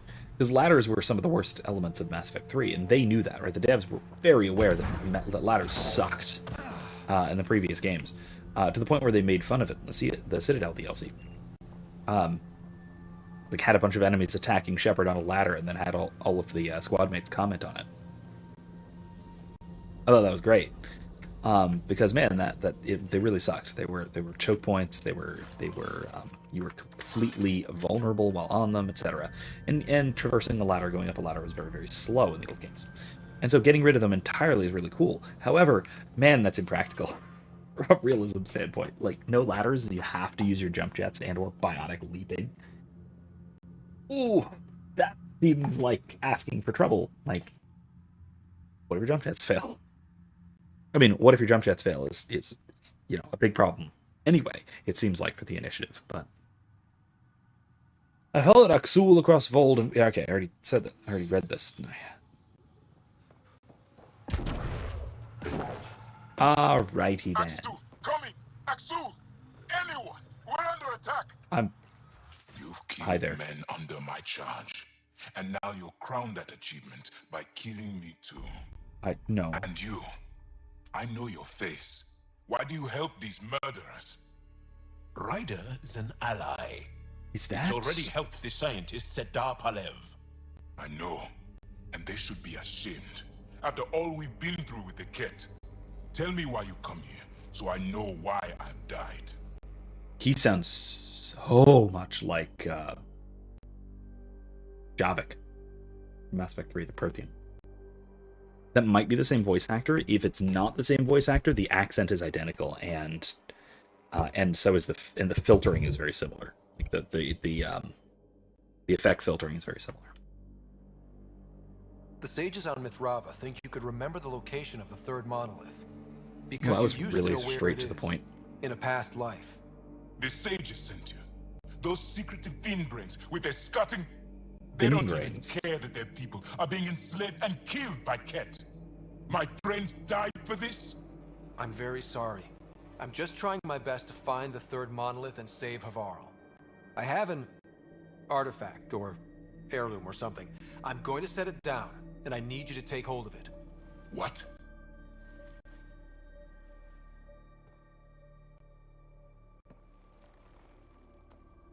I love how they avoid animating objects being Ryder, interacted I don't with. think it's working. Wait. There are things like this in the museum on Aya. Ancient Angaran tech. This fits over a hand. Contacts on the inside for myoelectric control of... What did you do to me? Myoelectric. That's the term that I've been searching for. Are you all right? I know these. The underground monolith. I remember. Pain. Desperation. I need you to take me there, please. If you do this, we can save Havarl together. You're an alien. I can't trust. Then let me try to earn your trust. Please. Deep beneath the surface, but not far. Meet me here. These coordinates. I will guide you the rest of the way. Just let me compose myself first.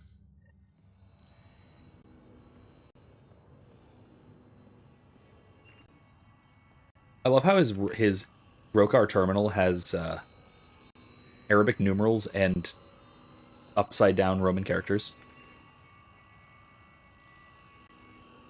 Or just back. No, upside down. Upside down.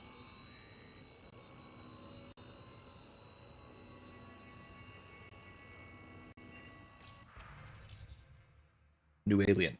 You heard of the new aliens. They show interest in the remnant, just like the cat. The remnant is very important to Havarl. To all Angara, the alien must not be permitted to sabotage that technology. I need you to go to the monolith. If the aliens seek remnant there, you and your men must stop them. Hide in the old Dar of Pelav. The jungle has reclaimed it, perhaps some structures might yet stand. Researchers have taken over the landing zone. Will not find you. They're soft. They will not venture far from their station. Aksul. One of our own has joined with the alien. If you see him, do not hesitate to let him know what the Rokar think of his betrayal. Tavos. I'm not surprised to hear the scientists are working with the alien. No, do not move against them. They are still our people. I will have to think on this. Aksul. What you got here?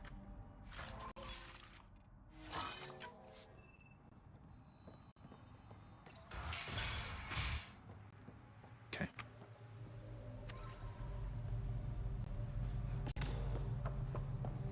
Where is this exactly? See, I told you that there was a quest, and it was right over there, didn't I? Old Pelav. All right, yeah, let's go right there. Down into the pit. Or the canyon, maybe not the pit. Whatever. The trench. Trench? Maybe it's a trench.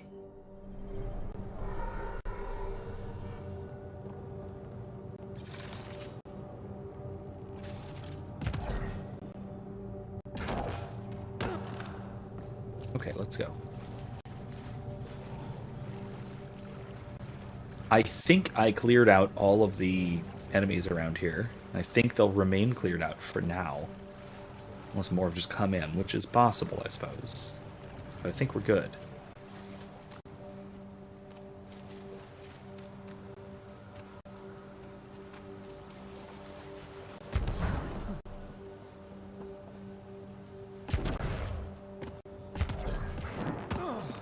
Hey there, Davos. It's here. I just have to. It helps if I still my mind. I've been here before.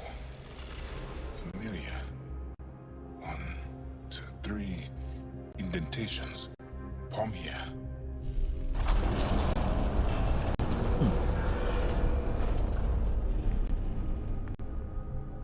It worked. Wow.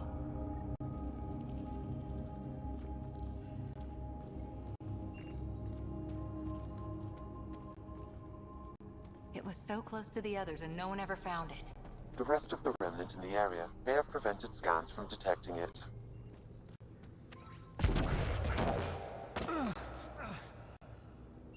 There were remnant machines here. Zorai was able to make them stop. How did he learn to use remnant tech? It's not like there's a manual. Zorai watched the Watchers. That's all I'm getting. I'm not sure what it means. The others slept, but I stayed awake. Unmoving, but seeing. Learning. Sounds like the stasis field around the first monolith. Maybe Zorai was able to shake off the effects. Maybe that changed him.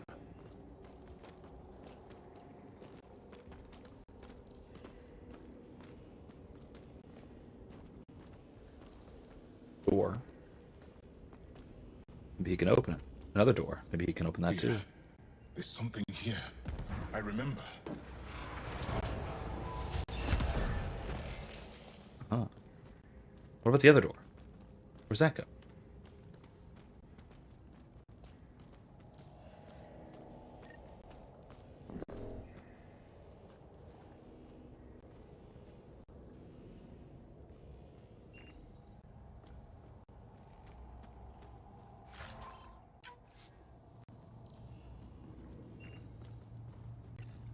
Builder machines exhaust me.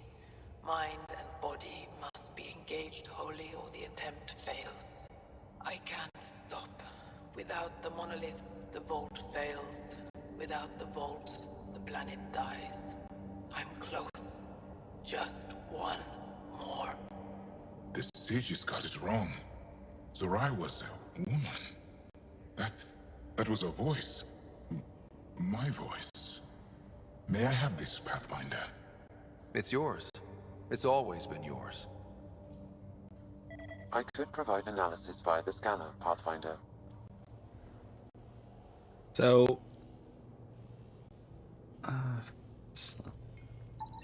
Organic matter, ancient, reads as Angara. It's Zorai. She died here, before she could get to the third monolith. This was me. I would like to spend some time here. But not now. The third monolith can't be far. Come on.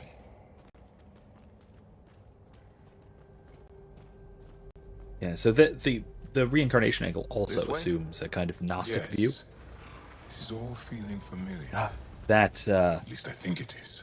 that we are fundamentally unembodied, and that embodiment How is sort far of an down does that accident go? of our being rather than something essential. Our bodies are not part of who we are; they're just something that we possess, as if we were ghosts in the machine. Because again, Gnosticism of this sort is very much Cartesian. Or that's not quite true. Descartes was very much a Gnostic of this stripe, which is contrary, very much contrary, and perhaps even controversial to a lot of the sort of modern Gnostics who see themselves as strict materialists and are very scientific and yada yada yada. But again, if we analyze the sort of character of the ideas and the history of the ideas, we find basically a kind of a Christian heresy at its root, which is Gnosticism, and then we also find a kind of very, very Cartesian assumptions about the relationship between body and soul as these two separate substances rather than two parts or two aspects of one whole. There's the monolith. Look at that.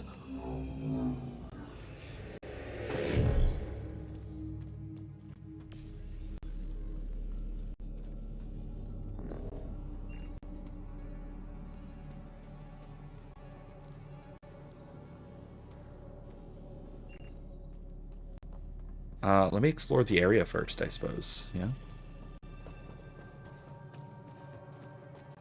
But that is that's the only way that this kind of reincarnation thing can make sense. Particularly if different quote lives are radically different in body, whether that is a difference in gender, for instance, or even just having a different physical makeup. So if you may reincarnate in this sense, if you think that is reasonably possible, Another memory trigger? it would have to be that our body Now accessible. is Return to Sam node on the Hyperion to investigate further. is token identical, would be the term. If this kind of thing is possible, then our bodies would have to be the same body. It would have to be resurrection, not reincarnation. Even if it is a kind of rebirth, if it is, if we start lives over, so to speak. If we are reborn into new bodies.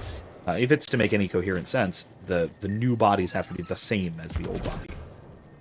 And not just, they have to be, type identical, the same kind of body. They have to be token identical. It has to be the same body, or else we would be a different person. Because our bodies are fundamental to our identity, who and what we are.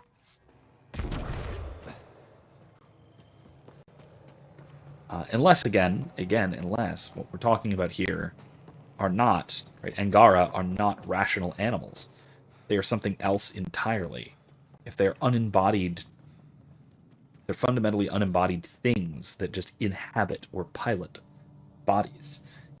In that case, perhaps, they could do something like reincarnate. And, again, I will say, based on what we learn about Angara, that can't necessarily be ruled out. I don't want to say too much more, because the big reveal about the history of the Angara is a big reveal, and it's a big reveal about the nature of the Angara, and we'll talk about that when we get to it. It'll probably be in a good while, but it could lend some insight into this. Whether it just lends some insight sort of biomechanically, or if it lends some insight metaphysically, well, that's something to consider once we get there. Let's see how it does then, huh? What, I don't have to do Remdoku?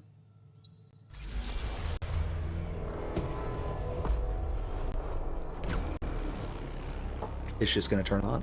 All right. It's done.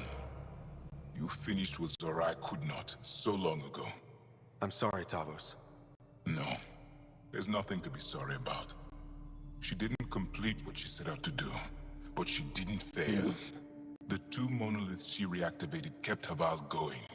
Without them, the planet would have died. Go on to the Voeld, Pathfinder. I think I'll stay here a moment. I have a lot to think about. Yeah, so the vault.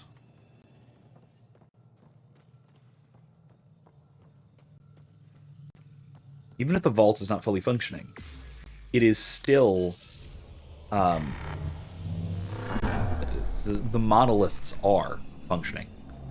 And 2 out of 3 of them functioning is enough to keep Havarl more or less stable in terms of its environment, in terms of its sort of geophysics, etc. And if that is the case, then what we essentially have is a... The vault should be open, Pathfinder. Oof. Yeah, I think so. What we have is a network of... a terraforming network, which is partially active.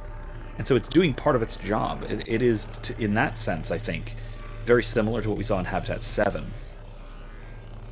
But, again, functioning to maybe a more stable degree. Functioning a little more stably than it was in Habitat 7, because there were some serious problems. Radiation levels, electrical storms, all sorts of things that were extremely destructive. Ooh,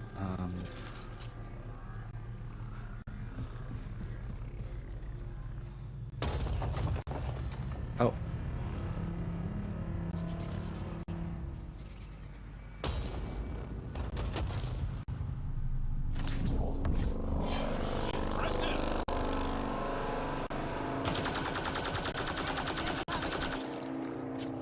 Nice work.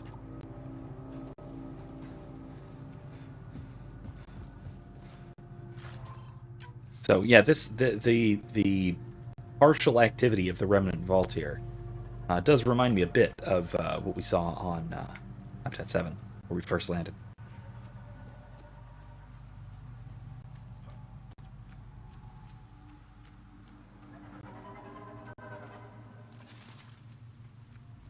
what will go on to be... I don't know if this is a spoiler or what, but what will go on to be called Rider 1. Oh, Jesus.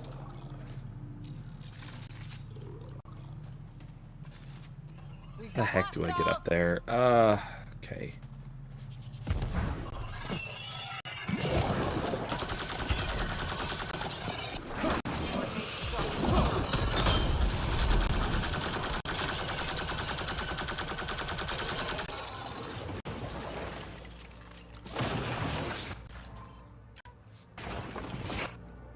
Hold on. Who has,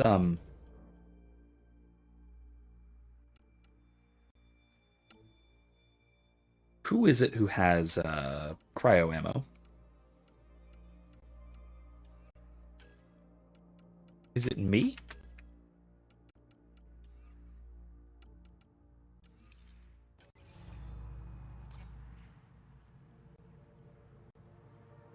I don't seem to.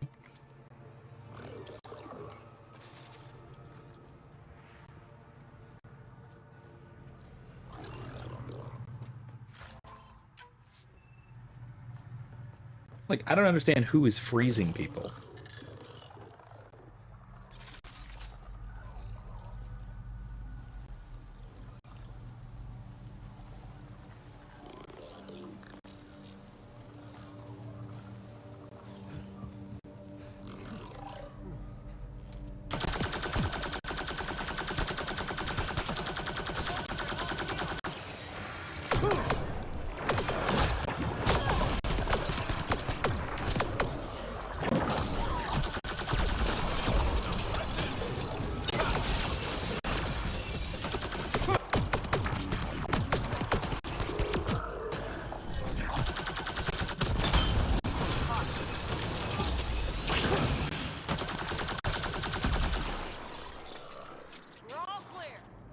All right.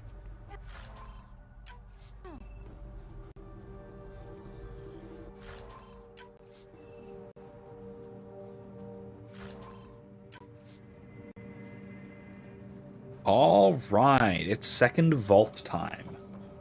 We should have enough time to actually finish this tonight, I think. Got a little less than an hour left. That's certainly going to be enough time for the vault. Now the question is, what after that? Probably I'll for now, head back to the Nexus before we do anything else too much. Before heading on to Voeld. Voeld is the next actual planet to go to. That is both to rescue the Moshae, and to, you know, help Voeld. Help the planet. Here we are. Good old Vault. Okay, Remnant Vault. Let's get this place up and running. Yeah. What is that? The light. Are you gonna turn on? No. You ain't gonna turn on. Oh, hello. Turret, huh?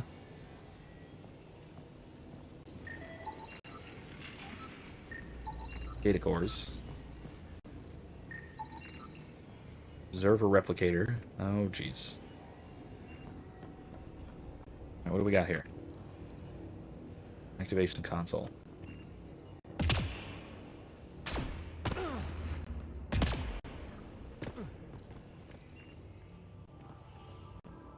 There's another activation console. Which links to everything else, I guess. Or power console. Well, we turn the power on. You'll need to locate the console. Oh, jeez. Activate the purification field, Pathfinder.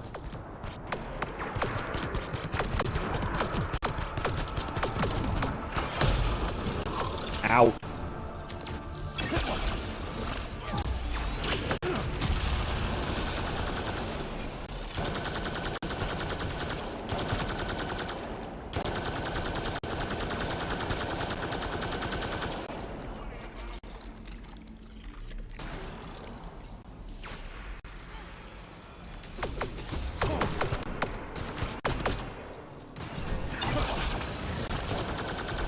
Several interface connections converge here. I will highlight the ones you need. Looks like there's a trick to this interface. Let's figure it out.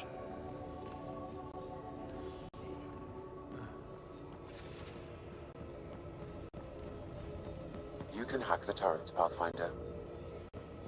I would love to. So much better when they're on our side. Okay, so...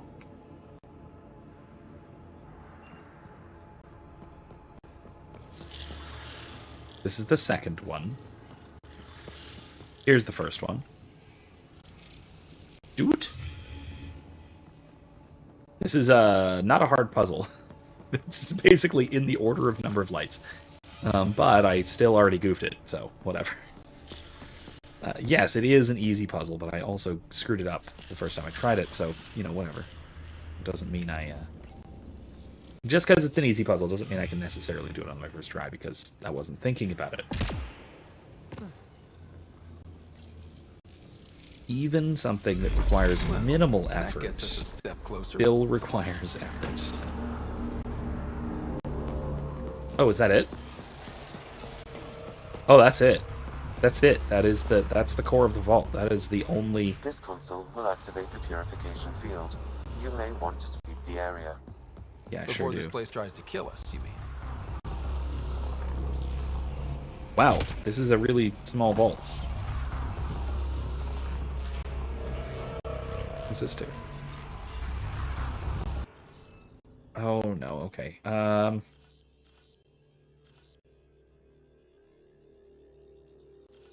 Oh wait, okay, so this one has to be the E thing. Because they're there. And then that one has to be that one. And this one has to be the 2 lines. Yep. And that means this one... no. This one has to be the E. That one. Da-da-da. Yep. And then that makes this one the F. And that has the E, F, E, F. F, E. And this is the 2 boxes. H. Let's call it H. 2, H, F, E. Okay. Okay, that means this one... this one to be the 2 lines. So this one E. That makes this one the 2 boxes. This one, no. E? No. 2 lines. Yeah. And then this one is the 2 boxes. And then this one is F. Dunzo. Nice. Yes! Nice job, Ryder. I don't know what that gave me. Skill points, I guess. Cool.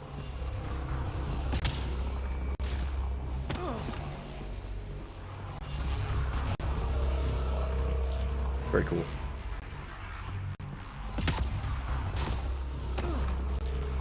Alright, here we go. Let's do it. Okay, get ready to run. Here it comes! Go, go! Oh, shit. You're not happy with us.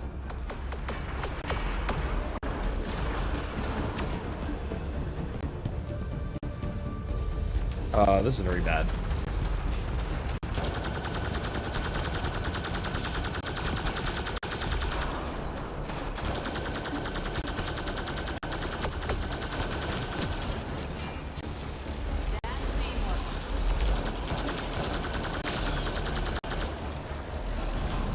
It's closing in on us. Move! These remnant don't quit!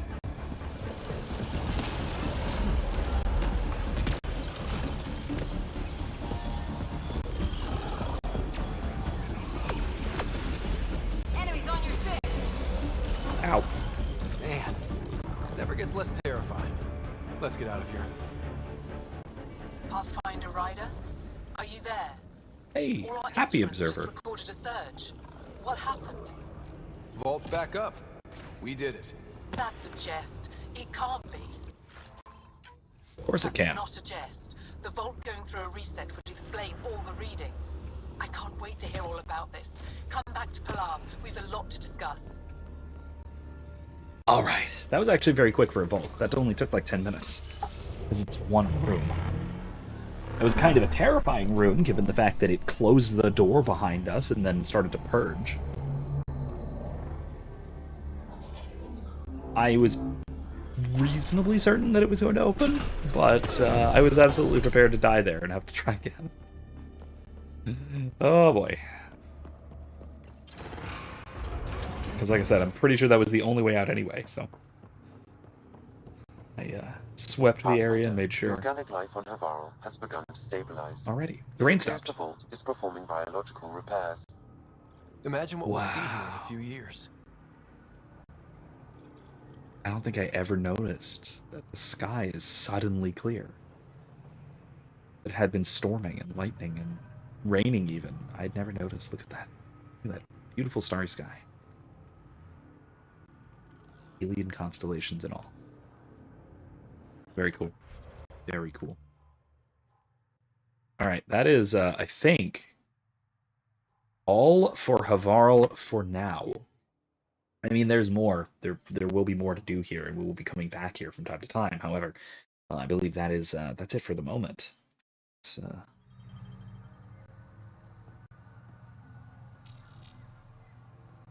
profiles. Okay.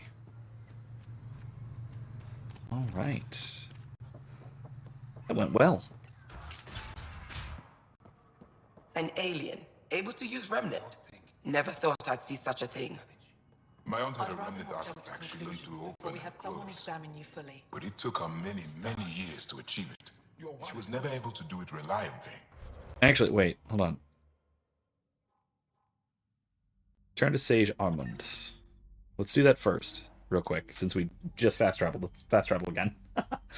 Land us on top of Mavarad? Whatever it was. Mithrava, that's it. And take a look at that sky. Wow. Absolutely gorgeous. Oh wait, hold on.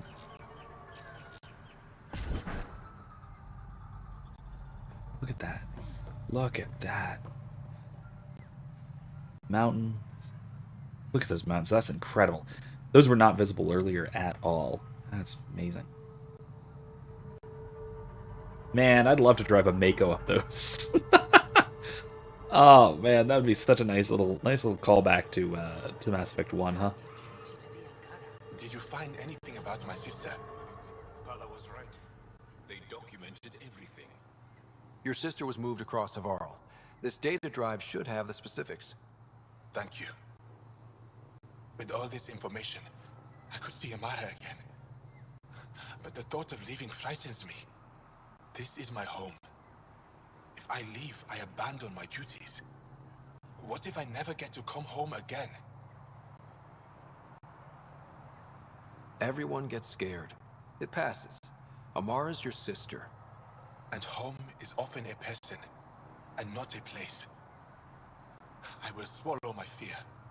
Thank you for this. For helping an old man. Can't quite tell that he's old, but yeah, we got a nice pineapple juice with a pineapple juice, a glass pineapple juice with a little bit of rum and a little bit of grapefruit juice to sweeten up a little bit. Good.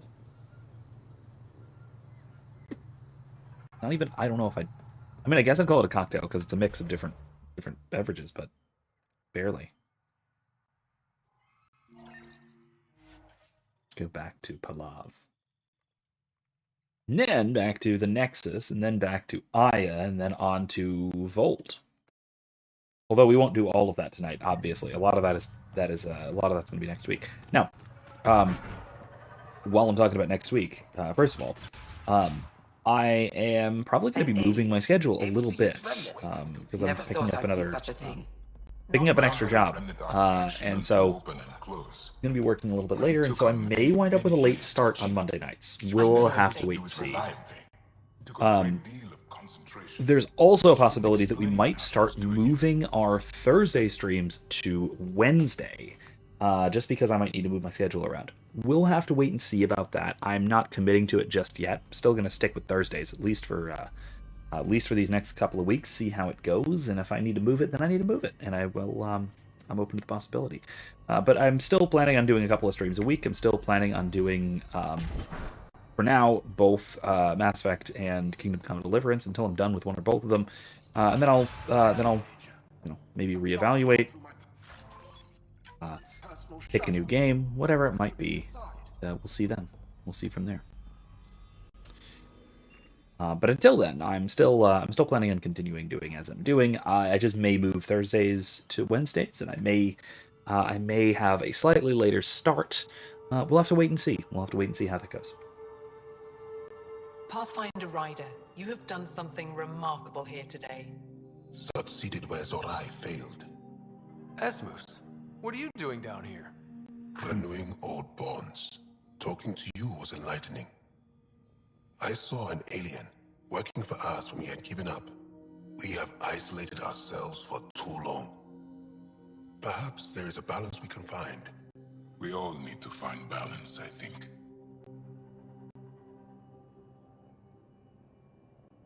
Apparently, I just walked into a party. I've learned a lot in a short time.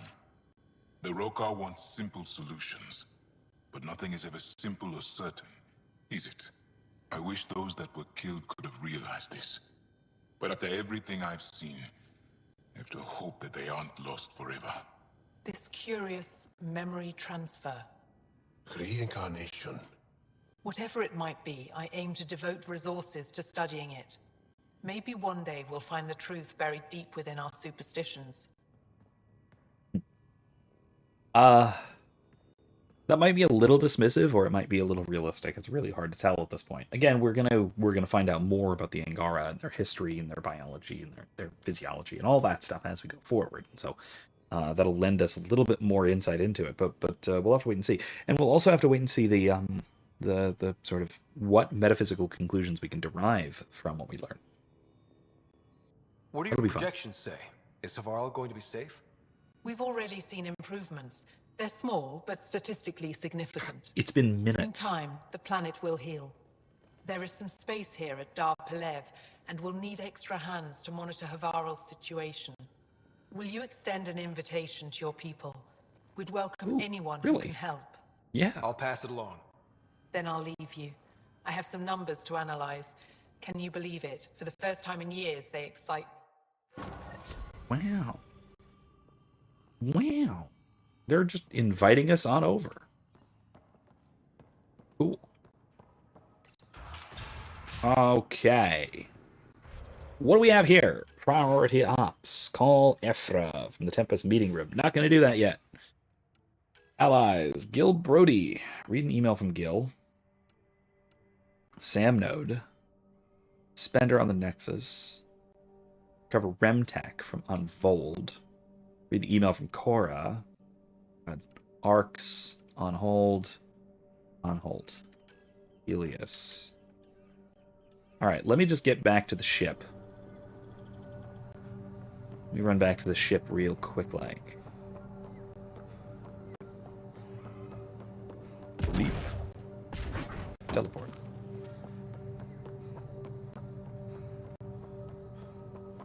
Kind of love that biotic blinking is just sort of a much more available thing, especially also because it I can do it with a weapon, with a sword. But yeah, biotic blinking was one of the very rare abilities that was really only in multiplayer in Mass Effect 3. It was really cool. Really cool, and I'm glad that they kind of implemented that as a relatively common, albeit not completely common, but a relatively common type of thing, integrating it even into some of the real game mechanics. Cora wanted to check in with you. Yes, so I hear.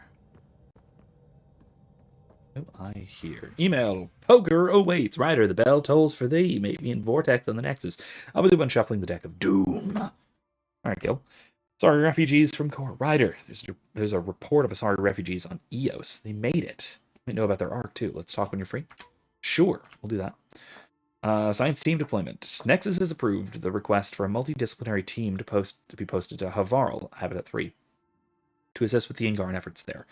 Dr. Hawkins McIntyre, Xenoanthropology, Zara Cassian, Botany, Farley Barra, Entomology, course, they're giant bugs. Cody Holdren, Quartermaster. Both Angaran and Nexus teams have expressed their interest in having the Pathfinder visit Havarl again to observe cross-cultural efforts. Benedict Geffen on behalf of Director Addison. Cool. A Dr. McIntyre. It's similar to a certain Dr. McIntyre I've non-stop talking about for the last 3 weeks. Completely unrelated, I assume. Heads up, first thing I did after I figure out who to really talk to. Because as we know, this is from Liam, as we know, the ones in charge, they're not on the ground.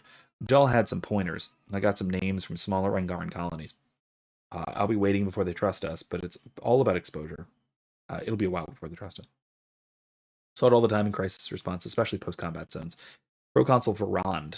See, if you see any messages from her, it's me reaching out. Costa. List of media themed to First Contact. Hard science fiction. A sorry vid about First Contact with Humanity titled How They Must See Us. Thank you, Pathfinder. From Amerd. That's Sage.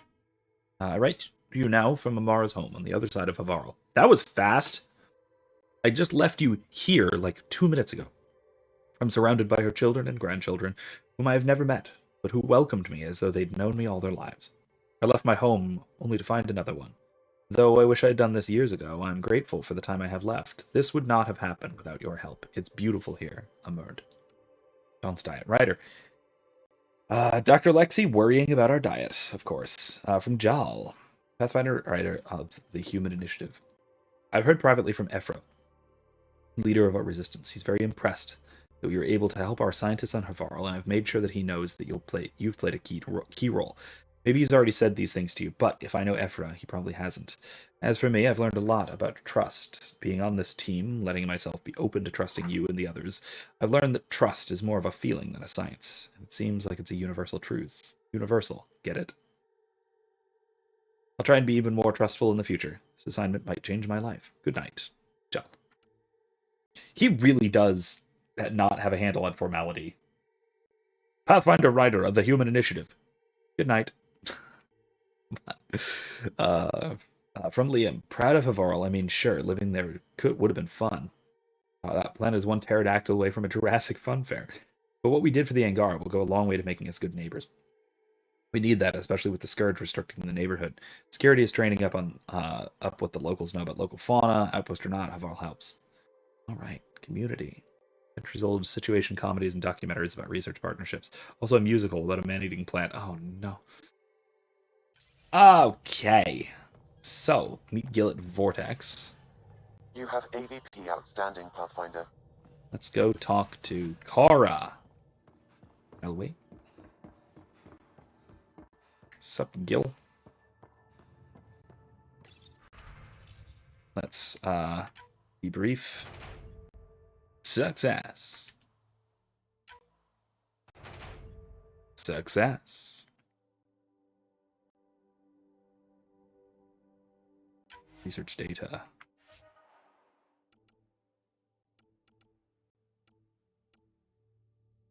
Echo. Let's send Echo.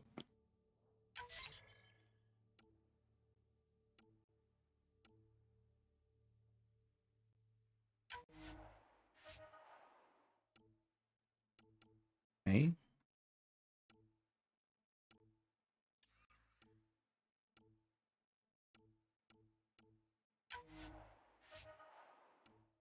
That's very bad. No. Do this one. Send a strike team. Higher chance of success. And them all. Okay. Got some research data and got some stuff. Let's sell all the stuff.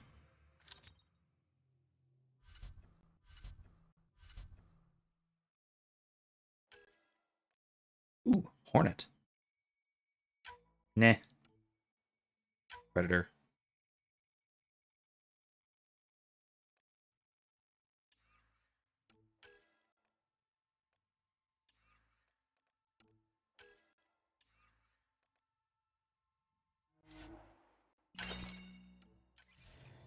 Okay, cool.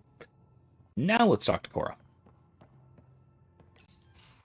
Did you hear the news from Eos? Asari refugees showed up at the outpost. Only a few, but that's better than none. Bradley says there's an officer in charge, Hidaria. She could know where the Ark is. We'll head to Eos and see what she knows. Good. Rumor says Sarissa Theris was on the Asari Ark. Exactly who we need. Who's she? Probably the best commando strategist alive. Her biotic shields saved hundreds at the Battle of Kirkus. Apparently, Sarissa's acting as bodyguard to the Asari Pathfinder. She's probably got a plan out of this mess already. Well, someone's a fan. No, I just like... Look, we need someone with her experience. That's all. All right. I'll take someone with that much experience. Another reason to find the Ark. When you're ready to Asari look, in general. we can catch Hidari at Prodromos. Wouldn't mind tagging along. All right. I mean, I will say, the experience level of Asari at all is just incredible.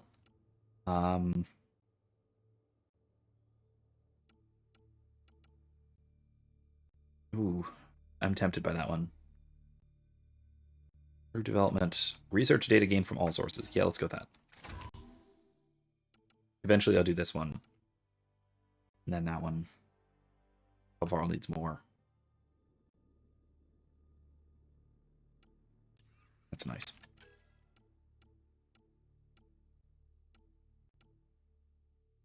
% XP gain. That's pretty good. Extra consumable slot. Those are pretty good. That's pretty good too. So, all right, we'll do those eventually.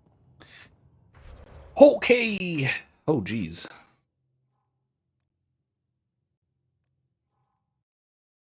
Galaxy map. Okay. Nothing else really extra to do. I can just chat with everybody, I suppose. Do that quickly. Long time no chat. What's up? What's your social circle like?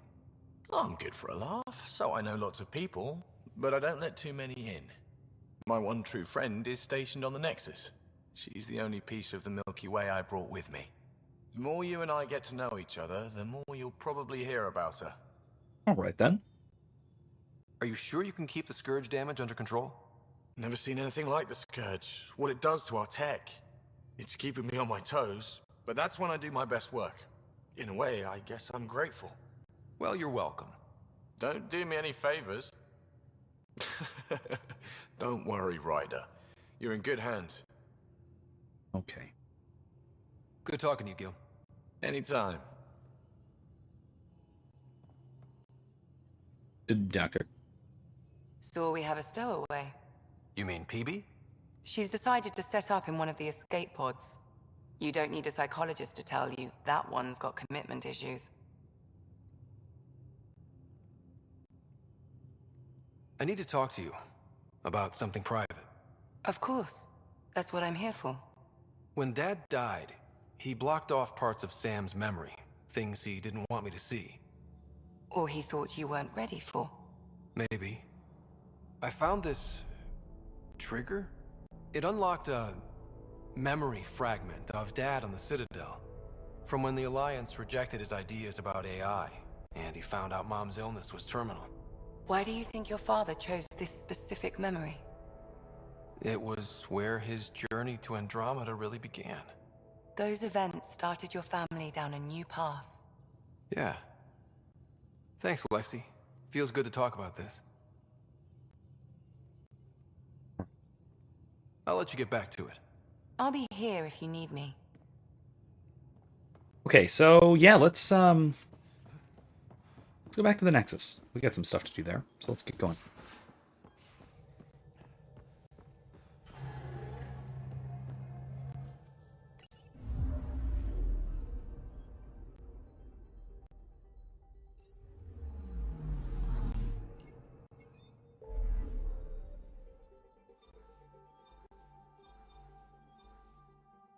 Alright, so Eos has a quest. The Nexus has some stuff.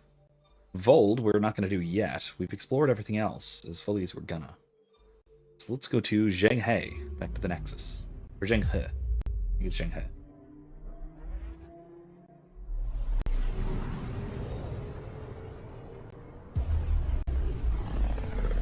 Now don't knock my my Chinese pronunciation. I know very little of Chinese pronunciation rules. It's just a term that I'm vaguely familiar with and I've heard used in other contexts. It's a river, right? The Zhenghe? Right? Maybe not. I could be getting that entirely wrong, but I think it is a river in China.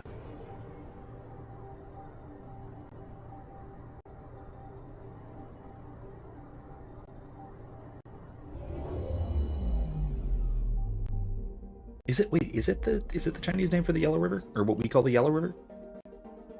Ooh, that's a lot of quests. Yeah, let's go take care of some of these before it's time to call it night. Oh my gosh.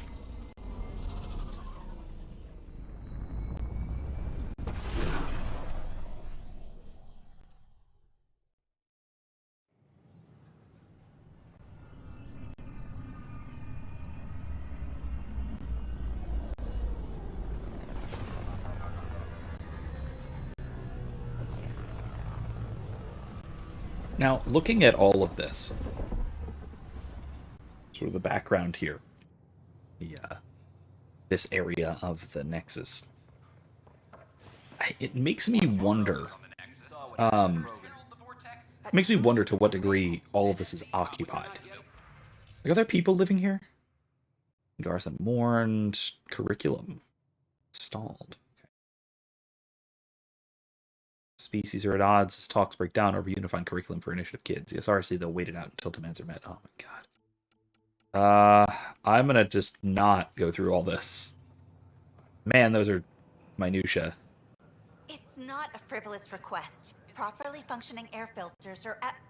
Frivolous. Your incompetence isn't my problem. Just do your job. Oh boy. What do you want? Hey, a female Solarian. Those are very rare.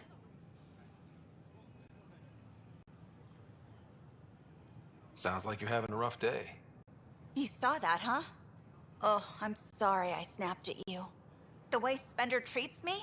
Everyone, I'm so angry. I don't understand how he's in any position of authority. I haven't heard much good about that guy. Whatever you've heard, it's not half as bad as the reality. Just last Brack week, seemed to really he tried dislike to him. redirect some of the supplies we need to keep the stasis pods going.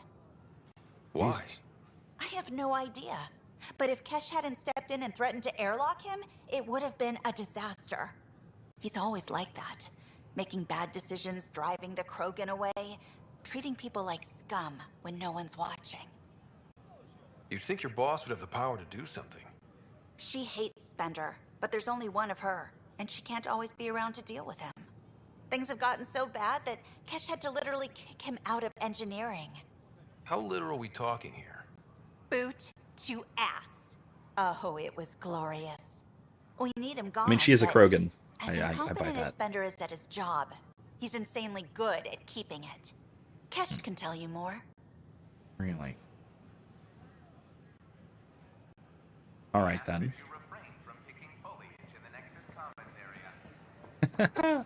Yeah, refrain from picking foliage. Honestly, yeah, that seems like a good rule. Hi, Ignatius. Who are you? And what are you doing here? What is it? Hi. Gil Brody is your engineer, right? That's right. I'm Bailey. I used to work with him in the hangars here. You wouldn't happen to know if he's available, would you? Oh, great. Depends on what you mean. His duties keep him pretty busy.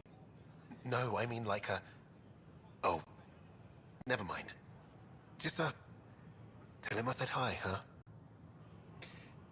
No, I'm hooking him up with somebody else, and it's gonna be super based. Don't worry, super based. Wait, people are doing what? Hydroponics? Did you hear? If someone doesn't get them to clear out, we'll all be eating shoe leather by the end of the week. What's going on in hydroponics? Oh, jeez. Seems quiet for now. Look, Jonesy. I know. This isn't what I signed up for either. Our Nexus, our lives. Let's get in the middle of this, shall we? No, no new orders. Make them hear. Hey, what's going on? That's your new galaxy. Making speeches about some fresh start while your kids stay frozen. Solid point. And it's all thanks to your Pathfinder. That, Excuse me? We've waited months for our families to come out of stasis. They should have gone to your outpost. But since you think research is so important, military personnel got bumped down the list, like my clan brothers. Oh. All the reassignments mean they're in 10 different colony blocks now. And my mother just got caught in the middle. I founded the outpost. I didn't decide who would stay in stasis. You don't care that you've torn families apart? That's not what I said. Maybe you could still make this right. I just want Mom out of stasis. That's all anyone here wants. You do stasis revivals. You can tell our leaders you're opening those pods. Today. Yeah, I'll go talk to him. Okay. I'll talk to the leadership about what we can do. 14 months of promises. It's time for some results. We tried petitioning Addison. She ignored us. Screw her. Start with Kandros. He sent those 10 soldiers over there. Maybe he'll take us seriously. Okay. I'm gonna go ahead and do that. Because, again, I think that we absolutely should be prioritizing keeping families together. We absolutely should be prioritizing keeping families together. That should... Given that this is the goal of this whole thing is to preserve and to reestablish a civilization, the family is a fundamental, or the fundamental unit, or the fundamental building block of any given civilization. And so, splitting up families in this way is heinous and incredibly destructive to the purposes of building a community like this.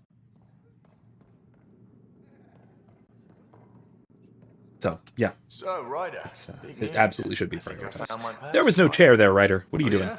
What's that? Thrashing you at poker? Okay.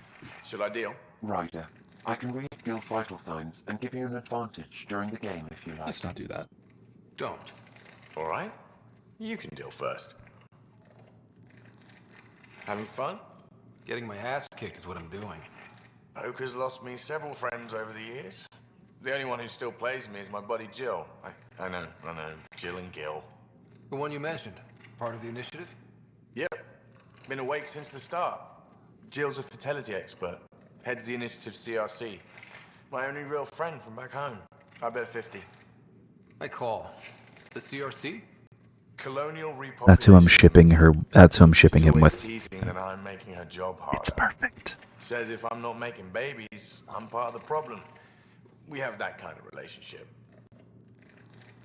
Well, I mean, solid points.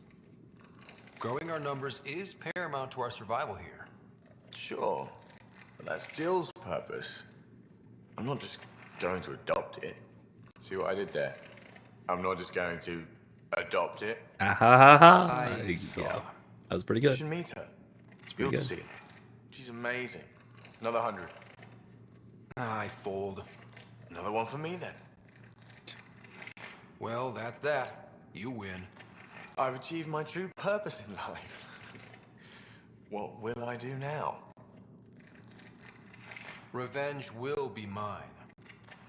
Someday, maybe. I might cheat next time. Jill I might just have predicted Sam you'd be help. my downfall. Can't wait to tell her she was wrong. Another streak intact, I'll say. Ouch. Have fun. And thanks for the game. I might, if I do get the opportunity to play him again, I might just wreck him with Sam's help next time. I don't know. I'm thinking about it. He was very smug about that. Very smug.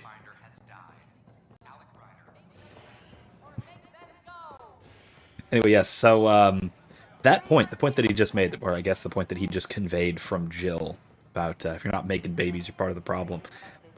Man, that does kind of leads me towards leaning towards a romance with Cora, because we could potentially make human babies, which is something I cannot say for PB. Again, despite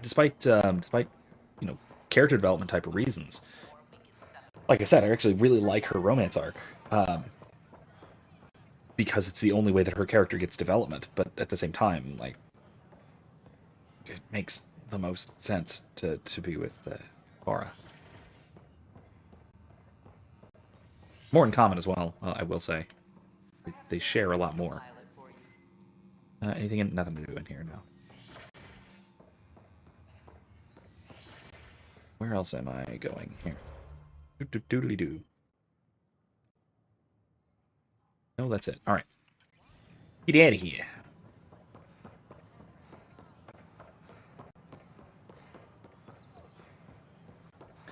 I do miss having the other Citadel races around.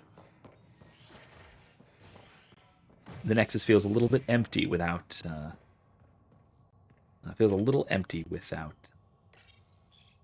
Quarians, the Elcor, Volus, etc. Evening, Mike. Welcome. Almost done for tonight, but thanks for stopping in regardless. Beacons confirming arrival in Helios remain unanswered. This is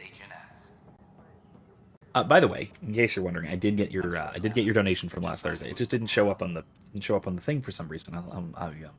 I think I have that troubleshooted and figured out, but again, I'm not 100% sure.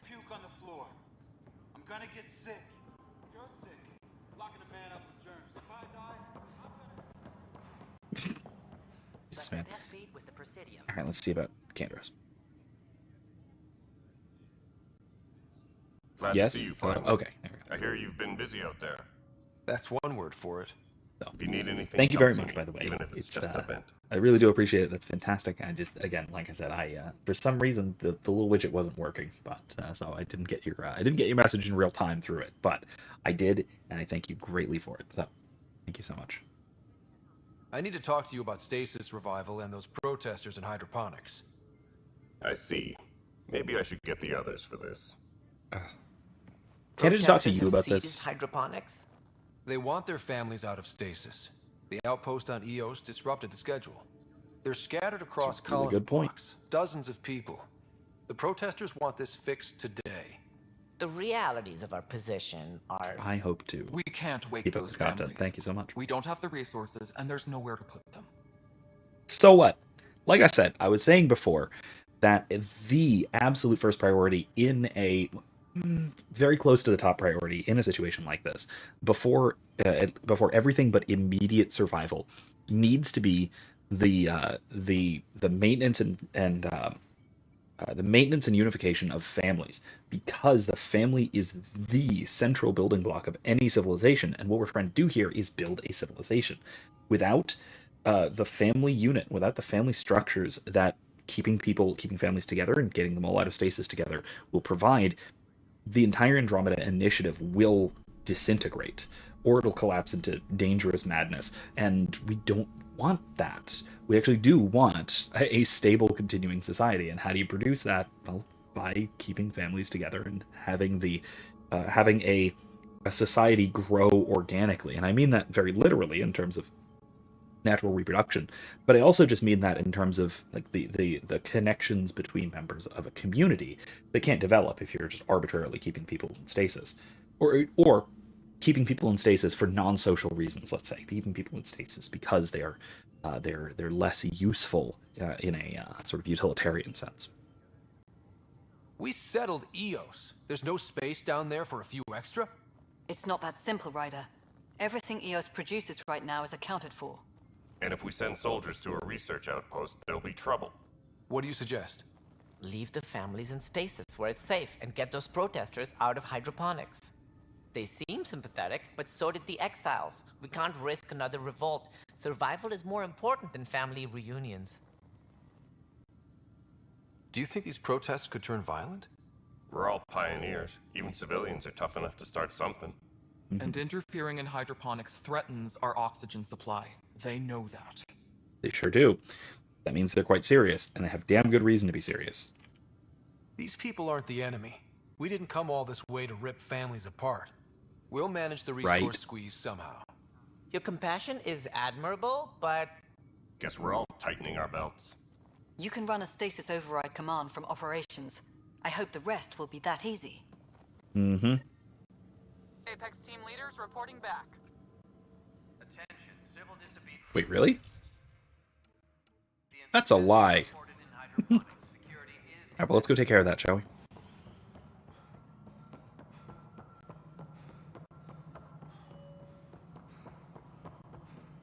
So let's, right? No.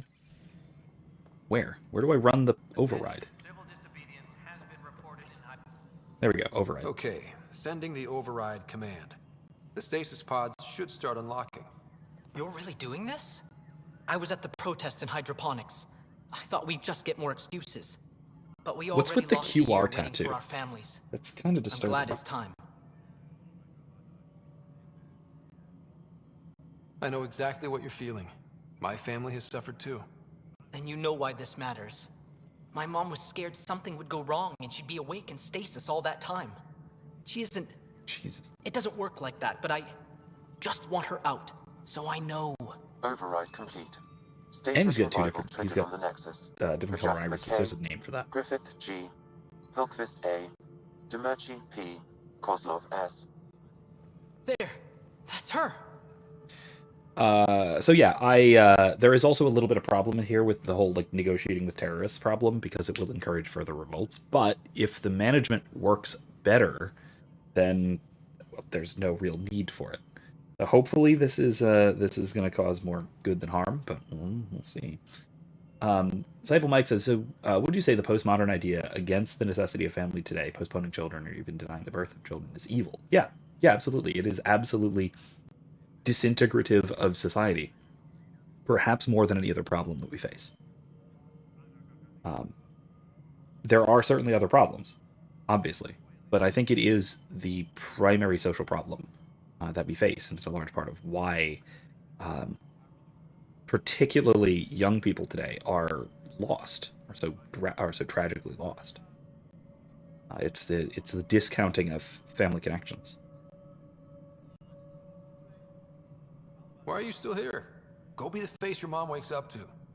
I will. Thank you. To be fair, During resource allocation, personnel in stasis on the Hyperion may now be required to wait longer. When it's time, you'll have a home to wake up to. I promise. Which, all right. Now I will say, like that facial tattoo is that is a facial tattoo that only a mother could love, really. So at least it's mom waking up to it. Ah, Carrie. Pathfinder. Yeah, hi. Hi. The documentary's going great. Your comments really got people talking. By the way, Tan called us in for a talk about staying on message. Is everything okay? Oh, fine. And much less interesting than what you've been up to. Scientists are excited about your new outpost, though there are questions about how prodromos can survive where Sites 1 and 2 failed. My team and I surveyed EOS thoroughly, and even stopped the storms. The rest is up to the outpost, but the old threats are gone. Hopefully they can handle any new ones. Facing those risks must be stressful. How do you relax between missions? I read up on the amazing things we've seen, and the Tempest has some incredible views of the cluster. This is history too, these little moments between. Shots of this remnant tech, some narration. That completes an episode. Thanks for stopping. Excellent. All right, yeah. So, on the note of let's call it political censorship of reporting in this case or whatever else, in the news a lot has been sort of literary revisionism, let's call it, where particularly some of the works of Roald Dahl. What especially? I saw Matilda as well as what was the other one? A couple of works from Roald Dahl have been edited upon reprinting and re-releasing, which is really nasty from a historical perspective because these are historical works. They're actually, again, I think relatively important to our cultural history. but they have again just simply been edited with different references in keeping with the message, which is incredibly disturbing to me as an historian. Right, I am to at least a degree a trained historian. I've studied a good deal of history at the undergraduate and graduate level, and I integrated into basically all of my teaching and whatnot. And oh man, the fact that we today in the 21st century are coming to a point where the especially cultural historical record is getting murky because we're editing our own past. Everything we achieve, I never thought this would happen. You know, I mean, I have over the last few years. I've been seeing this coming, but I and quite frankly, most historians did not see this coming at the advent of the internet. Like most historians started getting lazy in their historiography when the internet came up. And that's because we thought that, well, now everything is on record and everything is saved and we no longer have to keep careful historiography.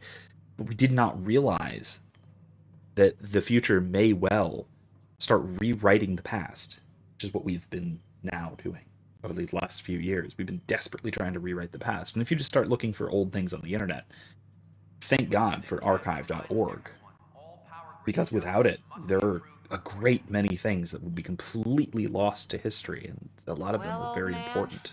We're getting there. Put in a good word for us. It's a very disturbing historical trend, I've noticed. Tan likes to think he's keeping an eye on us. Works both ways. Yeah, Disciple Mike, it's scary. You know, it's scary to think that a lot of these differences as well, a lot of these edits might not even ever be noticed.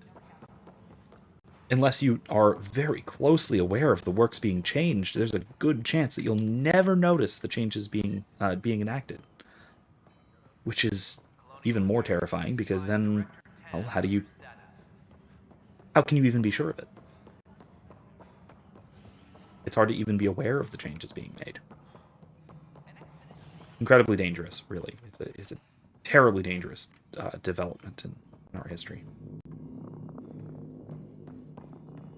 Critical Drinker had an incredible video on the subject, and I'll link it in the description. I'll throw it into, I guess, media in Discord after the stream, in a few minutes after this conversation, because he really covers it in an historically appropriate way, and then also covers it in a very emotionally touching way. Oh, Cash. Dell told me you saw her arguing with Spender. Hijack's doing his best to throttle my department. How's he getting away with that? Spender doesn't know the first thing about engineering, but he knows how to play people. More importantly, he still talks to the exiles. I'm sure of it. I just can't prove it without your help.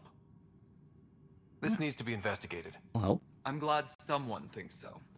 Talk to Kandros. He likely has security footage, some kind of evidence. But you'll have to convince him to authorize release. Mm-hmm. Nothing more for now. Yeah, Disciple Mike, like losing, if YouTube decides that my channel needs to disappear, so it will. Now, to be fair, I have a lot of my channel backed up on Odyssey, but not the whole thing, because I can't get the automation to work properly. Probably mostly because I just don't have the reach for it to automate entirely, and so I don't have everything. Now I have all of my actual videos backed up, and I don't have all of my streams because there's countless hours of it. Gosh, it's what now? 3 years worth, going on 3 years worth of like 6 hours a week. That's 50 times 6 being 300 hours a year, being, wait, that can't be right. Yeah, 300 hours a year. Yeah, that's like 900 hours of me talking to you guys that could potentially just disappear at any time, arbitrarily. That's rough. That's well, those families are out of stasis.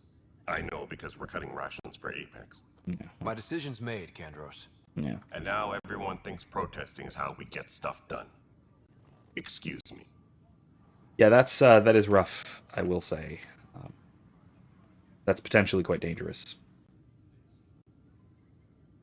No news on the Turian Ark yet?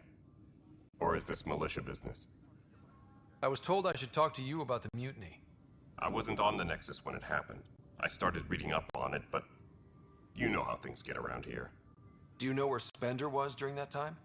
Why Spender? Wait, you think he might have had something to do with the mutiny? Maybe. Just trying to sort things out. You know, the logs I did look through showed a few discrepancies. I meant to dig deeper. If you're investigating, how about I give you access to the security vid archives? Thank you. Anything else? That's it. Bye, Kendros. Duty calls. As I was saying a little bit earlier before you joined in, we still have our souls. Yeah. Most of us, for now.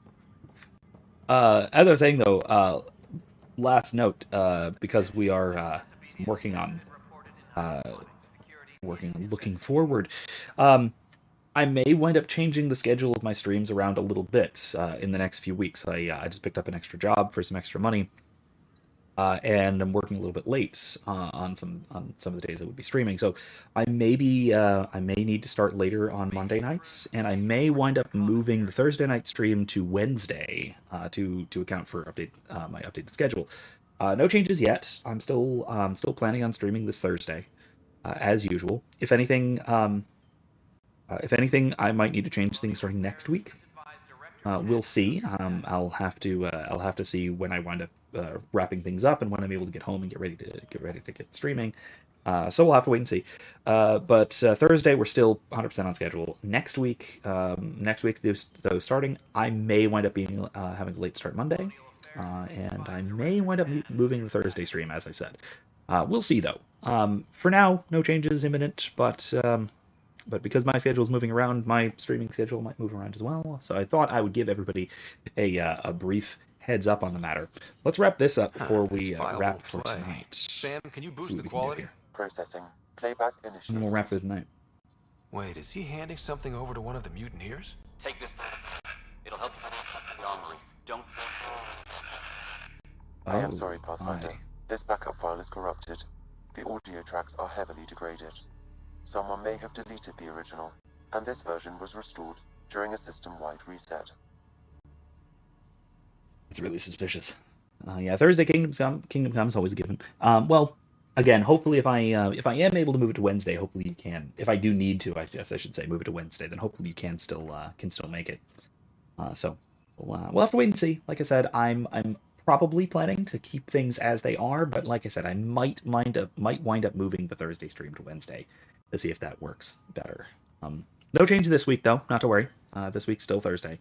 I'll let everybody know, both in Discord and on the social media stuff, yada yada yada, before I make any changes though, so just so everyone's aware of what's coming up. Sounds like a cover-up to me. I concur. While I cannot restore any more audio, the location appears to be Kadara. How do you figure? In common parlance, lip reading. Wednesday work too for you? That sounds good. The location from any current we'll see. data. Like I say, it appears mountainous and populated. We will need to find the planet before I can confirm. I will contact you via my node. Let's go confront him. Okay, so I guess that's one of the things that we are going to start next week with, is confronting Spender, wherever he happens to be. We'll see what I wind up doing here. If I might do a thing or two off stream, we'll see. Maybe, maybe not. If I do, cool. If not, then we'll pick up right here next week. So that is all the time I've got for tonight. So thank you all again so much for joining me. As I've said before, I always appreciate any donations that you can send down there. Any little bit helps me keep doing what I'm doing. I really enjoy doing this. I'm glad I get to do it with you guys. And little donations help me keep it going. Help keep my equipment in order, and help offset some of my time, and hopefully I'm providing you guys with something enjoyable and something entertaining and edifying and all that as well. In addition, I will say, if I am to have a next actual fund for collecting things, it'll probably be to see if I can collect some funds to buy Hogwarts Legacy, which I've been thinking about streaming after we're done with Kingdom Come. So that is a thought. That is something that if you're interested in seeing me stream stream Hogwarts Legacy, consider contributing and letting me know that's what it's for, and I'll set aside some money for it, and we'll see what I can do. Or of course, if by some miracle you would like to just send it directly to me, let me know, and I can give you my Steam information, particularly if you find it on sale or whatever else. Let me know. Yeah, full cup of coffee. I am empty right now, so this thing was full when we started and is no longer. So I definitely appreciate it. So thank you all so much. Thank you all so much for joining. Thank you all so much for donating if you do, and thank you for joining anyway, even if you don't. So I don't expect to have any new class videos this week, just because we're going back over material that I've already covered, some stuff on Aristotle, some stuff on Plato. So you will find the links to the stuff that I am going to be talking about down in the description if you sort of want to follow along with our class discussions. It's in there already. Otherwise, starting next week, I may have some more things to be recorded and uploaded. We'll have to wait and see what comes out and what I wind up deciding on and saying and all of that. So still look forward to seeing how class is going. Anyway, if buy it for me if there's... Don't feel any obligation to do so. Anybody in particular. If you would like to do so, I will absolutely appreciate it. But don't feel like it's an obligation, especially because I, quite frankly, will not be playing it for at least a month or two until we're done with Kingdom Come.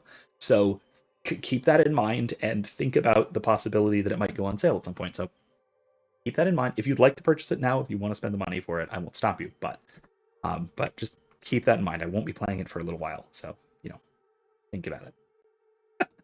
Anyway, once again, thank you for joining me. I will see you all on Thursday for Kingdom Come Deliverance, and then again next Monday, possibly a tiny bit late, for more Mass Effect Andromeda, where we will be picking up right here, right where we're leaving off. So until then, thank you once again, have a good night, and remember, don't be safe, be well, and more importantly, be good.